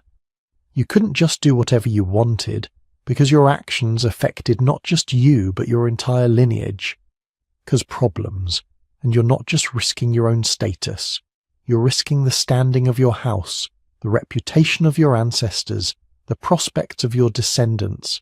Everything was interconnected across time in a way that modern individualistic societies can barely conceive. But what about gender? Surely in a society this old, this close to our hunter-gatherer origins, we'd expect to find rigid patriarchal structures, men dominating, women subordinate. Right? Wrong. Or at least not in any straightforward way. The burial evidence from Çatalhöyük is startling. Men and women are buried with essentially the same treatment, same body positions, same types of grave goods, same locations under the floors. There's no obvious hierarchy based on sex. Rich burials and poor burials both include males and females in roughly equal proportions. Some of the most elaborate burials with the highest quality goods belong to women. Some of the simplest belong to men. Analysis of skeletal remains tells an even more interesting story. Both men and women show evidence of hard physical labour, joint stress, muscle attachment points, patterns of wear that suggest everybody was working hard at a variety of tasks. But the patterns aren't identical between sexes, suggesting some division of labour, though less rigid than we might expect. Women's skeletons show distinctive wear patterns on their arms and backs consistent with grinding grain for hours every day. A brutal, repetitive task that modern people who've tried to replicate say is absolutely exhausting. But men's skeletons don't show these patterns, suggesting this was primarily female labour. Men's skeletons show more upper body development and more healed fractures, particularly in the arms and ribs, consistent with hunting large animals, butchering heavy carcasses, doing the kind of dangerous physical work that involves tools and unpredictable outcomes. So yes, there was division of labour. But here's what's wild. The burial evidence suggests this division didn't translate into hierarchy. Women who spent their lives grinding grain were buried with as much respect and as many goods as men who hunted. The work was different, but the value assigned to it seems to have been roughly equivalent. There's even evidence that some individuals crossed these gender lines. Several burials show skeletal patterns that don't match their burial goods. A body with typically male skeletal markers buried with typically female goods, or vice versa. This could mean several things. Maybe these were individuals who performed work typically associated with the other gender. Maybe Çatalhöyük had social categories beyond our simple male-female binary. Or maybe gender just wasn't as rigidly enforced as we automatically assume it must have been. We don't know. But the evidence suggests flexibility, not rigid hierarchy. And that's important because it tells us something about how the society maintained cohesion without obvious leaders. Without a central authority to enforce rules, social control had to come from somewhere else. The evidence suggests it came from everywhere at once. The tight physical proximity, the shared walls, the rooftop pathways that meant everyone could see everyone else's business. You couldn't hide much in Çatalhöyük. Your neighbours heard your arguments, smelled your cooking, knew when you were home and when you weren't. This created what anthropologists call peer policing. Everyone watching everyone else, social pressure from all directions simultaneously. Step out of line, and you wouldn't face a judge or a police force. You'd face your neighbours, your extended family, the people you'd be living alongside for the rest of your life, and whose children would be living alongside your children. The archaeological evidence actually shows this in action. Several houses have doorways that were deliberately blocked with rubble, sealed shut while the rest of the house remained occupied. These weren't houses being abandoned or demolished. They were houses being partially closed off, access restricted. Archaeologists think this might be evidence of social sanctions, families who violated community norms having their access to shared spaces restricted, being partially isolated as punishment without being completely expelled. It's a clever solution, really. Harsh enough to matter, to genuinely punish bad behaviour, but not so extreme as to fragment the community or create permanent outcasts who might become dangerous. You're still part of the settlement, still physically connected to everyone else, but your social world has shrunk. You've been reminded that you need the community more than it needs you. Conflicts within houses were probably handled within the family structure, with elders mediating based on tradition and precedent. Conflicts between houses might have been brought to the history houses, where respected families with deep knowledge of custom could offer judgments that carried moral weight if not legal force. And if someone became truly intolerable? The evidence suggests they might have been expelled entirely. Several burials at Çatalhöyük show signs of violent death. Bodies with unhealed injuries, buried hastily without the usual ritual care. These might have been criminals or rule breakers who were killed or driven out and then later buried when their bodies were discovered. Or they might have been victims of inter-household violence that escalated beyond the community's ability to control.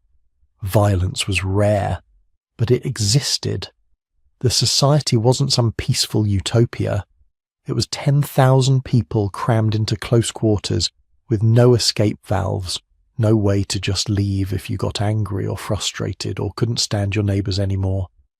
Occasionally things snapped, but the remarkable thing is how rarely they snapped. For over 1,000 years this system worked. Thousands of people across dozens of generations lived together without kings, without priests who wielded political power, without police, courts, or armies. They managed it through shared tradition, through the stabilizing weight of the past literally underfoot, through social structures that made everyone accountable to everyone else. It's perhaps the most successful experiment in non-hierarchical, large-scale living in human history, and nobody even knows it existed. But Çatalhöyük wasn't alone. While those 10,000 people were living shoulder to shoulder in their honeycomb city without streets, something else was happening about 500 miles northwest. Something that would challenge everything archaeologists thought they knew about the first cities. Picture this: the Jordan Valley around 9000 BCE, a natural spring gushing out of the ground at a rate of about 1,000 gallons per minute, creating an oasis in what would otherwise be harsh, semi-arid landscape. And around that spring, a settlement that looked nothing like Çatalhöyük. This was Jericho, and it had walls. Not metaphorical walls, not boundaries made of custom and agreement, actual massive stone walls, 12 feet high and 6 feet thick, encircling the entire settlement. Walls that took thousands of hours of coordinated labour to build. Walls that announce to anyone approaching, this place is different. This place is defended. This place belongs to us. For decades, archaeologists debated which settlement deserved the title of First City, Çatalhöyük with its sprawling mass of interconnected houses, or Jericho with its clear defensive perimeter. The truth is, they were both pioneering different solutions to the same problem. How do you organize human society when thousands of people need to live together permanently? But Jericho came first, at least for the walls. When British archaeologist Kathleen Kenyon excavated Jericho in the 1950s, she found something that stopped the archaeological world in its tracks. Beneath layer after layer of later settlements, beneath Bronze Age ruins and Neolithic villages, she found those massive walls, and carbon dating put them at 11,000 years old, 1,000 years older than Çatalhöyük, nearly 3,000 years older than the pyramids. Think about what this means. 11,000 years ago, most of humanity was still living in small mobile bands, hunting, gathering, moving seasonally to follow resources. Agriculture was just beginning in a few scattered locations. Pottery hadn't been invented yet. Neither had writing. Metalworking was still 6,000 years in the future. And yet somehow, in this one spot in the Jordan Valley, people had organized themselves sufficiently to quarry massive stones, transport them to a construction site, and stack them into walls that would still be standing 11 millennia later. But here's where it gets really wild. The walls weren't even the most impressive part. Inside the settlement, right up against the wall, sat a tower. Not a watchtower, not a simple platform. A massive stone tower, 28 feet tall and 28 feet in diameter at the base, with an internal staircase, 22 steps carved into the stone spiralling up through the centre of the structure to a flat platform at the top. When archaeologists first found it, they couldn't believe what they were looking at. This wasn't just functional architecture. This was monumental. This was a statement. This was people 11,000 years ago deciding to invest thousands of hours of labour into building something that reached toward the sky. The question that kept everyone up at night was simple. Why? Why would people who had just barely transitioned from hunting and gathering invest so much energy in building walls and towers? What were they defending against? What were they watching for? Or was defense even the point? The biblical connection didn't help. Everyone knew the story. Joshua and the Israelites marching around the walls of Jericho, blowing their trumpets, watching the walls come tumbling down. For centuries, this narrative coloured everything. Early archaeologists came to Jericho looking for evidence of the biblical account, trying to match archaeological layers to Bronze Age invasions. But the walls Kenyon found were far older than any biblical timeline. They dated to a period before recorded history, before writing, before the Israelites, before the Egyptians had even begun building their first monuments. These walls belong to a different story entirely, a story we're still trying to understand. The first theory was obvious. Defense. Walls keep enemies out. Towers let you see them coming. Simple, logical, fitting with how we understand fortifications today. But there were problems with this theory. The Jordan Valley 11,000 years ago wasn't exactly crowded. Population density was still incredibly low. Warfare, at least as we understand it, probably hadn't developed yet. There's no evidence of weapons designed specifically for human combat, no evidence of violent destruction at this early level. So what were they defending against? Some archaeologists proposed floods. The settlement sat near a powerful spring in a valley that could channel flash floods during the rainy season. Maybe the walls weren't meant to keep people out, but to keep water out, channeling floodwaters around the settlement, protecting the houses and the all-important spring. But other archaeologists pointed out that If you're just trying to manage water, you don't need walls 12 feet high. You need berms, ditches, channels. Flood control doesn't require towers with internal staircases.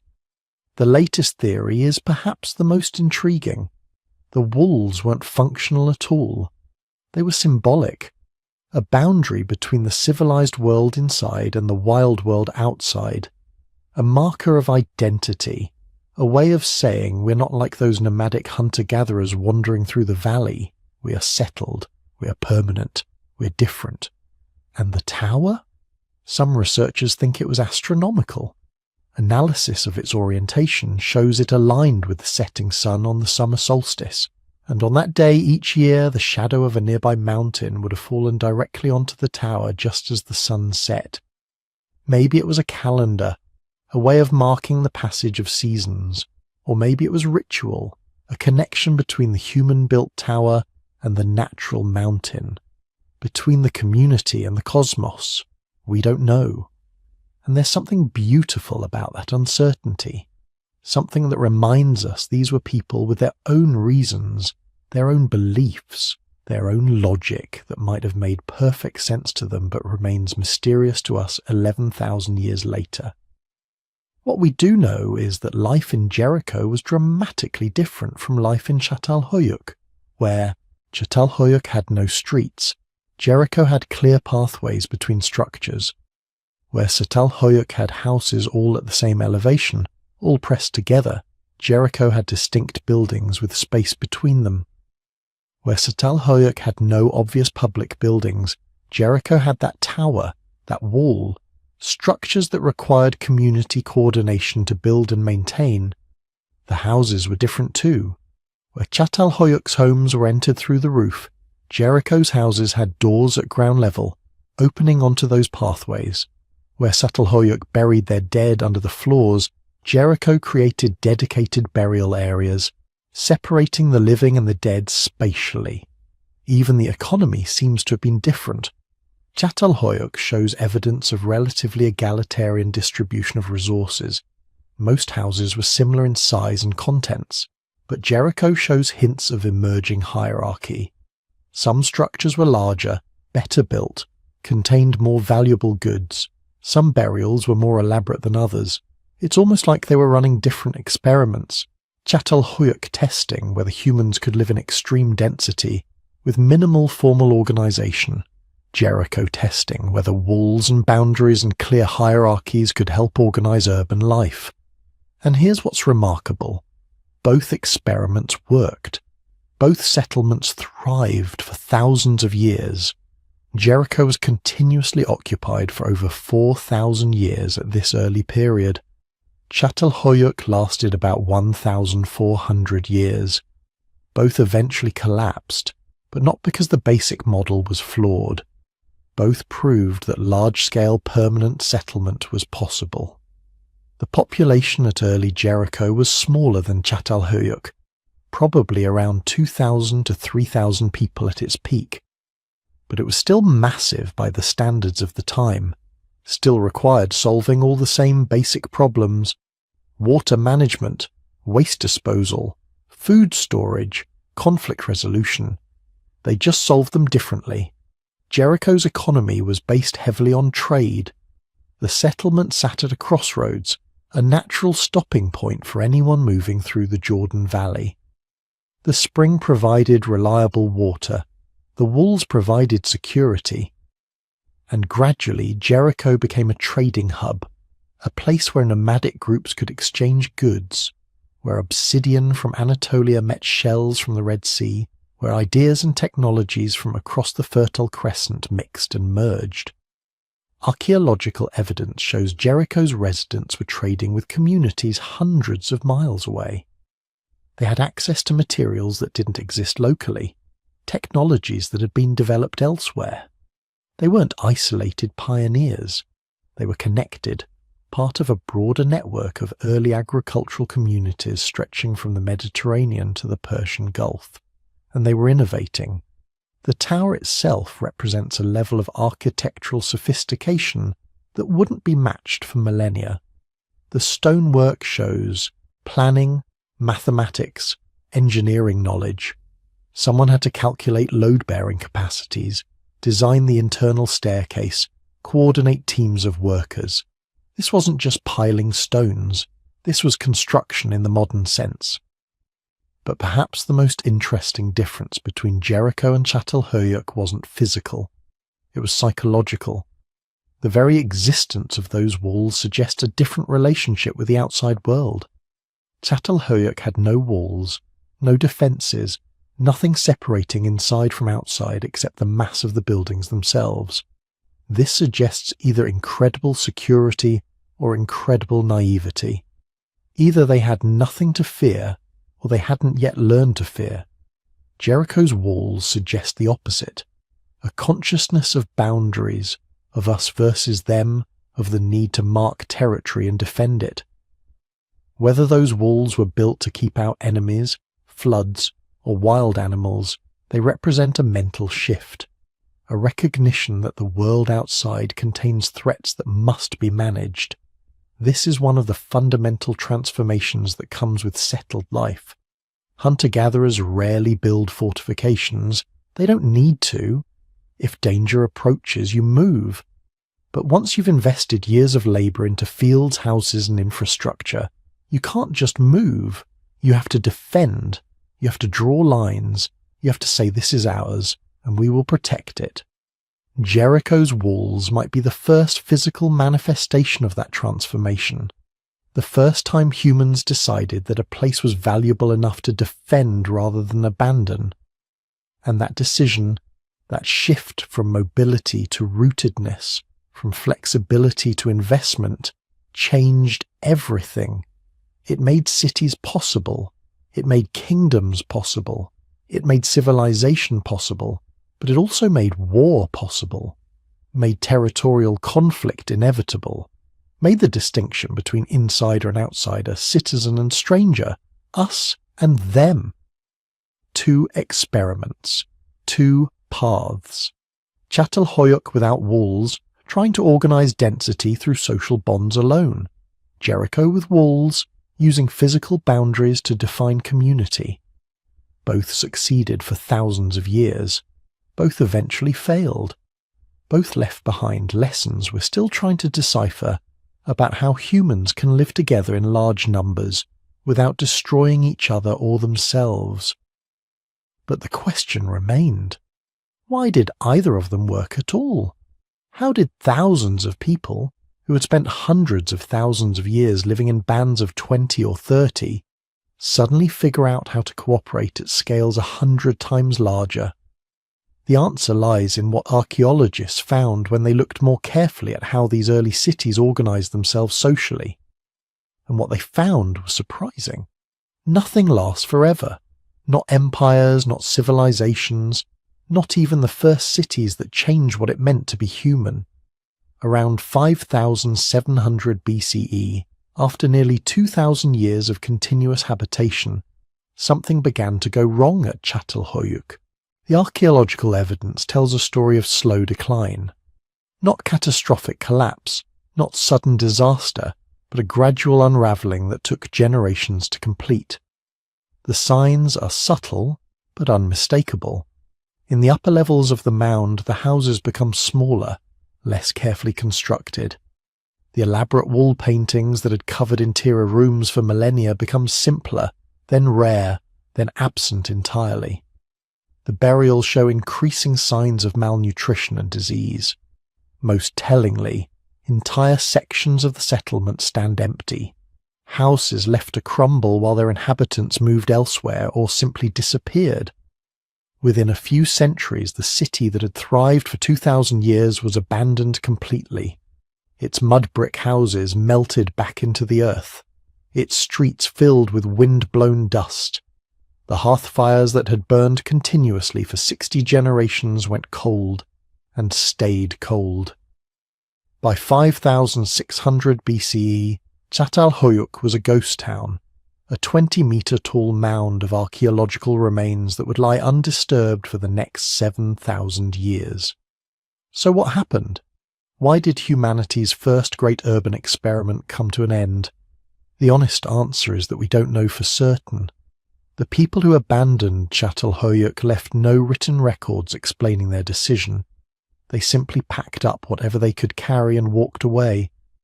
But the physical evidence they left behind tells us several possible stories, and the truth probably involves all of them working together. First, there's environmental degradation. 2,000 years of intensive human habitation takes a toll on the landscape. The forest that had once surrounded Çatalhöyük had been cut down for timber and fuel. Archaeological analysis of wood remains shows that early inhabitants had access to mature oak and pine trees, but by the final centuries they were burning scrub brush and dried dung. The good timber was gone. The soil was exhausted too. Ancient crop remains from late-period Çatalhöyük show smaller seeds, evidence that agricultural yields were declining. Without modern fertilizers or crop rotation practices, the fields that had fed the city for millennia were wearing out. Each generation got slightly less food from the same amount of work. Eventually, the mathematics stopped making sense. Why stay in a city where you have to work harder each year for less reward? The water situation was probably deteriorating as well. Çatalhöyük had been built near the Çarşamba River and several seasonal streams, but deforestation changes hydrology. Without tree roots to hold soil in place and regulate water flow, the landscape becomes prone to flooding during wet seasons and drought during dry periods. The reliable water sources that had sustained the city for generations may have become unreliable, forcing inhabitants to travel further and further to meet basic needs. Then there's resource depletion of a different kind. Çatalhöyük's obsidian trade had made it wealthy for centuries, but volcanic glass only forms in specific geological settings. The nearest sources were already being mined intensively by multiple settlements. As the easily accessible obsidian was extracted, the cost of obtaining this crucial resource would have increased. Trade networks that had once made Çatalhöyük prosperous may have begun favouring other settlements with better access to remaining deposits. But environmental and economic explanations only tell part of the story. There's also evidence of social breakdown in the final centuries. The egalitarian structure that had held Çatalhöyük together for so long shows signs of strain.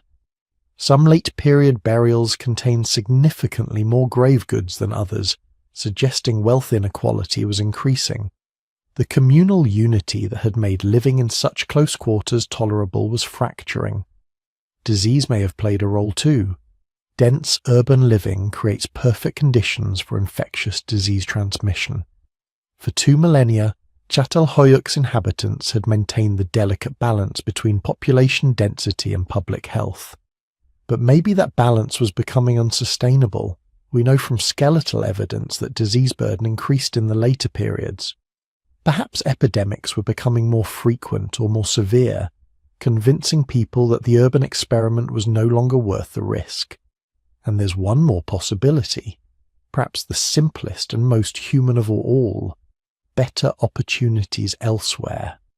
By 5700 BCE, the revolutionary idea of living in permanent settlements had spread far beyond Çatalhöyük. Dozens, maybe hundreds of similar communities existed across Anatolia and the Near East. Some of them had fresher fields, fuller forests, better access to trade routes. Why stay in a worn-out city when you could move to a younger settlement with more resources and more room to grow? The abandonment probably happened in waves. A few families leave, then a few more. Each departure makes life slightly harder for those who remain because there are fewer people to share the labour of maintaining the communal infrastructure. Eventually you reach a tipping point where staying becomes impossible, and the remaining inhabitants disperse, some joining relatives in other settlements, others perhaps founding new communities altogether. But here's what's crucial. The end of Çatalhöyük wasn't the end of the urban experiment. It was the beginning of something much larger. Those departing families didn't abandon city life. They carried the knowledge and skills of urban living with them to new territories, new opportunities.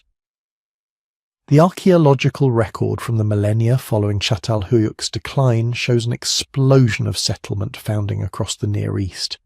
It's like watching dandelion seeds catch the wind, spreading the urban concept across thousands of miles. By 5000 BCE, permanent settlements dot the landscape from modern Turkey to Iran. Some are small farming villages, but others are growing into towns and proto-cities. They're all building on lessons learned at Çatalhöyük and similar early settlements. How to organize large groups of unrelated families, how to coordinate labor for communal projects, how to resolve disputes without everyone killing each other, how to worship, trade, and live together in permanent proximity. Then, around 4000 BCE, something extraordinary happens in southern Mesopotamia, between the Tigris and Euphrates rivers. The urban concept explodes into full civilization. Cities like Uruk grow to populations of 40,000 or more, dwarfing anything that came before. These aren't just big villages anymore. These are complex societies with social hierarchies, specialized labor, monumental architecture, and most revolutionary of all, writing. The Mesopotamians didn't invent urbanism from nothing. They inherited it from centuries of experimentation by people who could trace their cultural ancestry back through multiple generations to places like Çatalhöyük. Every innovation those first city dwellers had pioneered, communal grain storage, standardized construction techniques, trade networks, religious centers, became building blocks for something larger and more complex. The same pattern repeats across the ancient world. The Indus Valley civilization emerges around 3300 BCE, with carefully planned cities like Harappa and Mohenjo-Daro, featuring sophisticated drainage systems and standardized brick sizes that would have made Çatalhöyük's builders proud. Egyptian civilization coalesces around 3100 BCE, creating cities along the Nile that combine urban density with agricultural surplus in ways that echo and amplify the Neolithic revolution that started millennia earlier. Chinese civilization develops urban centers by 2000 BCE.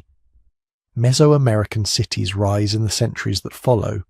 Each represents an independent trajectory, but all are building on the same fundamental breakthrough that happened at Çatalhöyük and a handful of other early settlements.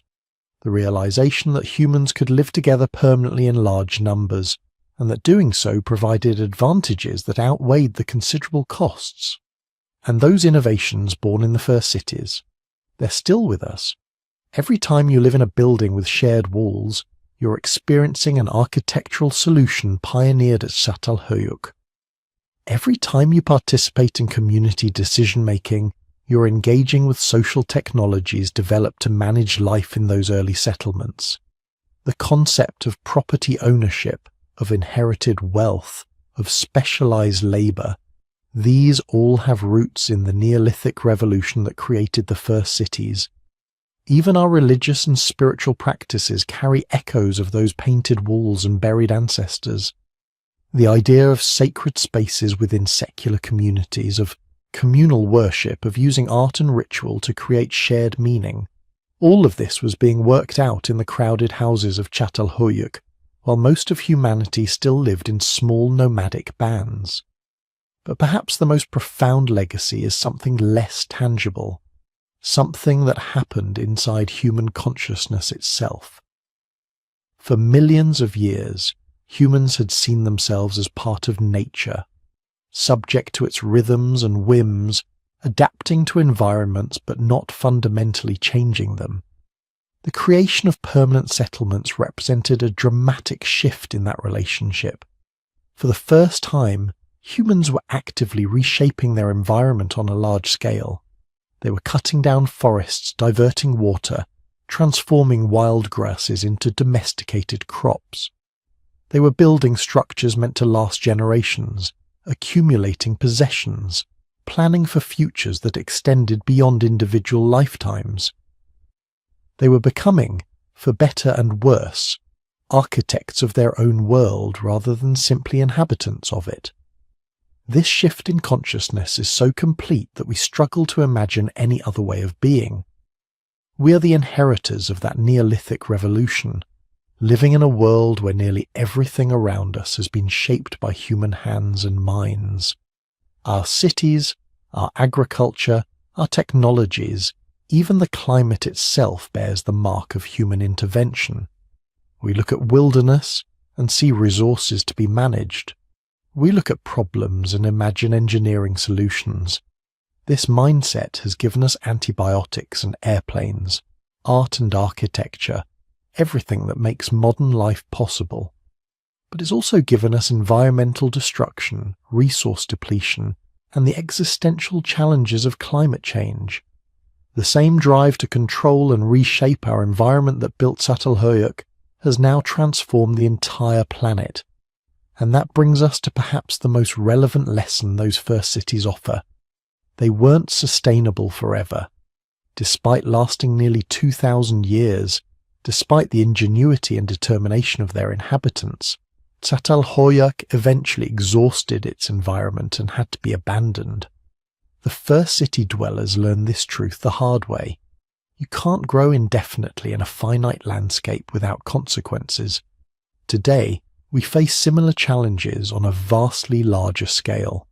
Our global urban civilization has achieved things that would seem like magic to the people of Çatalhöyük, but we're also running up against the same fundamental limits: resource depletion, environmental degradation, the difficulty of maintaining social cohesion as communities grow larger and more diverse, the health consequences of dense living. All of it echoes those final centuries at humanity's first city. But there's hope in the story too. When Çatalhöyük declined, its people didn't give up on urban living. They adapted, they moved, they founded new settlements with lessons learned from both successes and failures. The urban experiment didn't end, it evolved, spreading and diversifying until it covered the planet. Maybe that's the real legacy of the first cities, not that they lasted forever, but that they proved humans could live together in large numbers, could organize complex societies, could create meaning and beauty even in crowded, challenging conditions. And when one approach stopped working, we were creative enough to try something different. As we lie here thinking about those painted walls and buried ancestors, about the first humans who dared to build something permanent, we're connected to them across 10,000 years. Every city we live in, every community we build, every time we come together to solve collective problems, we're continuing the experiment they began. The walls of Çatalhöyük are dust now, but the idea they represented, that humans could reshape their world and live together in ways their ancestors never imagined, that idea has never been stronger. For better and worse, we're all children of the first city, still learning the lessons those ancient builders left behind. So here we are, at the end of a journey that started 10,000 years ago behind the oldest walls. But really it's not the end at all, is it? Every city you've ever walked through, every apartment building, every street corner where strangers pass without acknowledgement, every crowded subway car where people stand inches apart pretending the others don't exist, all of it traces back to those first experiments. Çatalhöyük, Jericho, the unnamed settlements we haven't even discovered yet, those first brave humans who decided to try something that had never been tried before, living together, not just families, not just clans, but hundreds, then thousands of people sharing space, sharing resources, sharing their lives with strangers. Think about what that took. These weren't people with instruction manuals. Nobody had written how to build a city for dummies. They were making it up as they went along, figuring out how to store grain without it rotting, how to keep disease from spreading when you're living wall to wall with your neighbours, how to resolve disputes without everyone killing each other, how to maintain your identity when you're surrounded by hundreds of other people doing the same thing. They were improvising solutions to problems that had never existed before. And somehow, despite all the violence, despite the diseases, despite the inequality that was already creeping in, despite the fact that many of these first cities eventually collapsed and were abandoned, somehow the experiment worked well enough that we kept trying. Every generation building on what the previous one learned, every new settlement taking the lessons from the old ones and adding their own innovations. The walls got taller, the houses got more sophisticated, the art became more elaborate, the social structures grew more complex. And slowly, over thousands of years, we transformed from those small bands of hunter-gatherers moving across open landscapes into urban creatures adapted to life behind walls. We're still those same humans, carrying the same DNA, the same basic brain structure. But we've built a completely different world around ourselves, a world our ancestors could never have imagined, cities of millions, buildings that touch the sky, networks connecting every human on the planet, and it all started with someone in a place like Çatalhöyük making a choice, deciding to stay, to plant seeds, to build walls, to invite others in, to try this crazy experiment of permanent settlement. Were they making history? Did they know they were changing everything? Probably not. They were probably just trying to survive, trying to make life a little easier for their children, trying to create some stability in an uncertain world. But that's how the biggest changes always happen, isn't it? Not through grand plans, but through small decisions that accumulate generation after generation, until suddenly everything is different. The walls of Çatalhöyük have been silent for 7,000 years now. The last fires went cold. The last voice spoke, the last child played in those narrow streets. But the echo of what happened there still reverberates through every city on earth. Every time we choose cooperation over violence, every time we share space with strangers, every time we create something beautiful, not because we have to, but because we can, we're channeling those first city dwellers. We're continuing their experiment. And here's the beautiful thing. We're still learning about them. Right now, archaeologists are working at Çatalhöyük, at Jericho, at dozens of other ancient sites, carefully brushing away dirt that's been undisturbed for millennia. They're finding new buildings, new artifacts, new evidence of how these people lived. Technologies like ground-penetrating radar and DNA analysis are revealing secrets that previous generations of researchers never could have discovered. Every few years, something turns up that changes our understanding completely. A new burial practice, a previously unknown trade network, evidence of foods we didn't know they ate.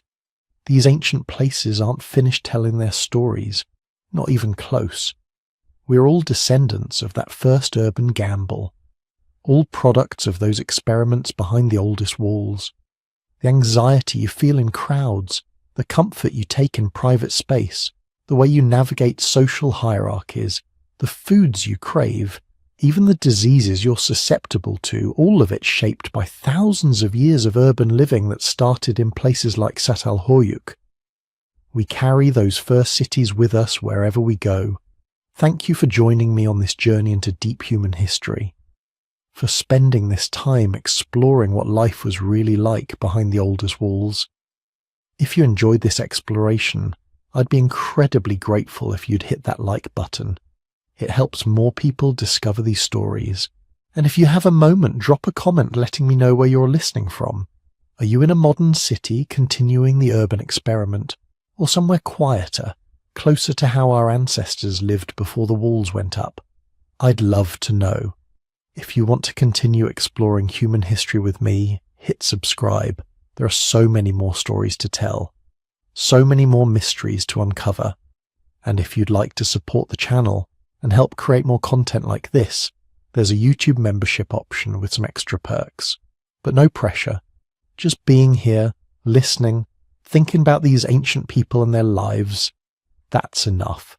Sleep well, And remember, those first walls may be ruins now, but what they started is still very much alive.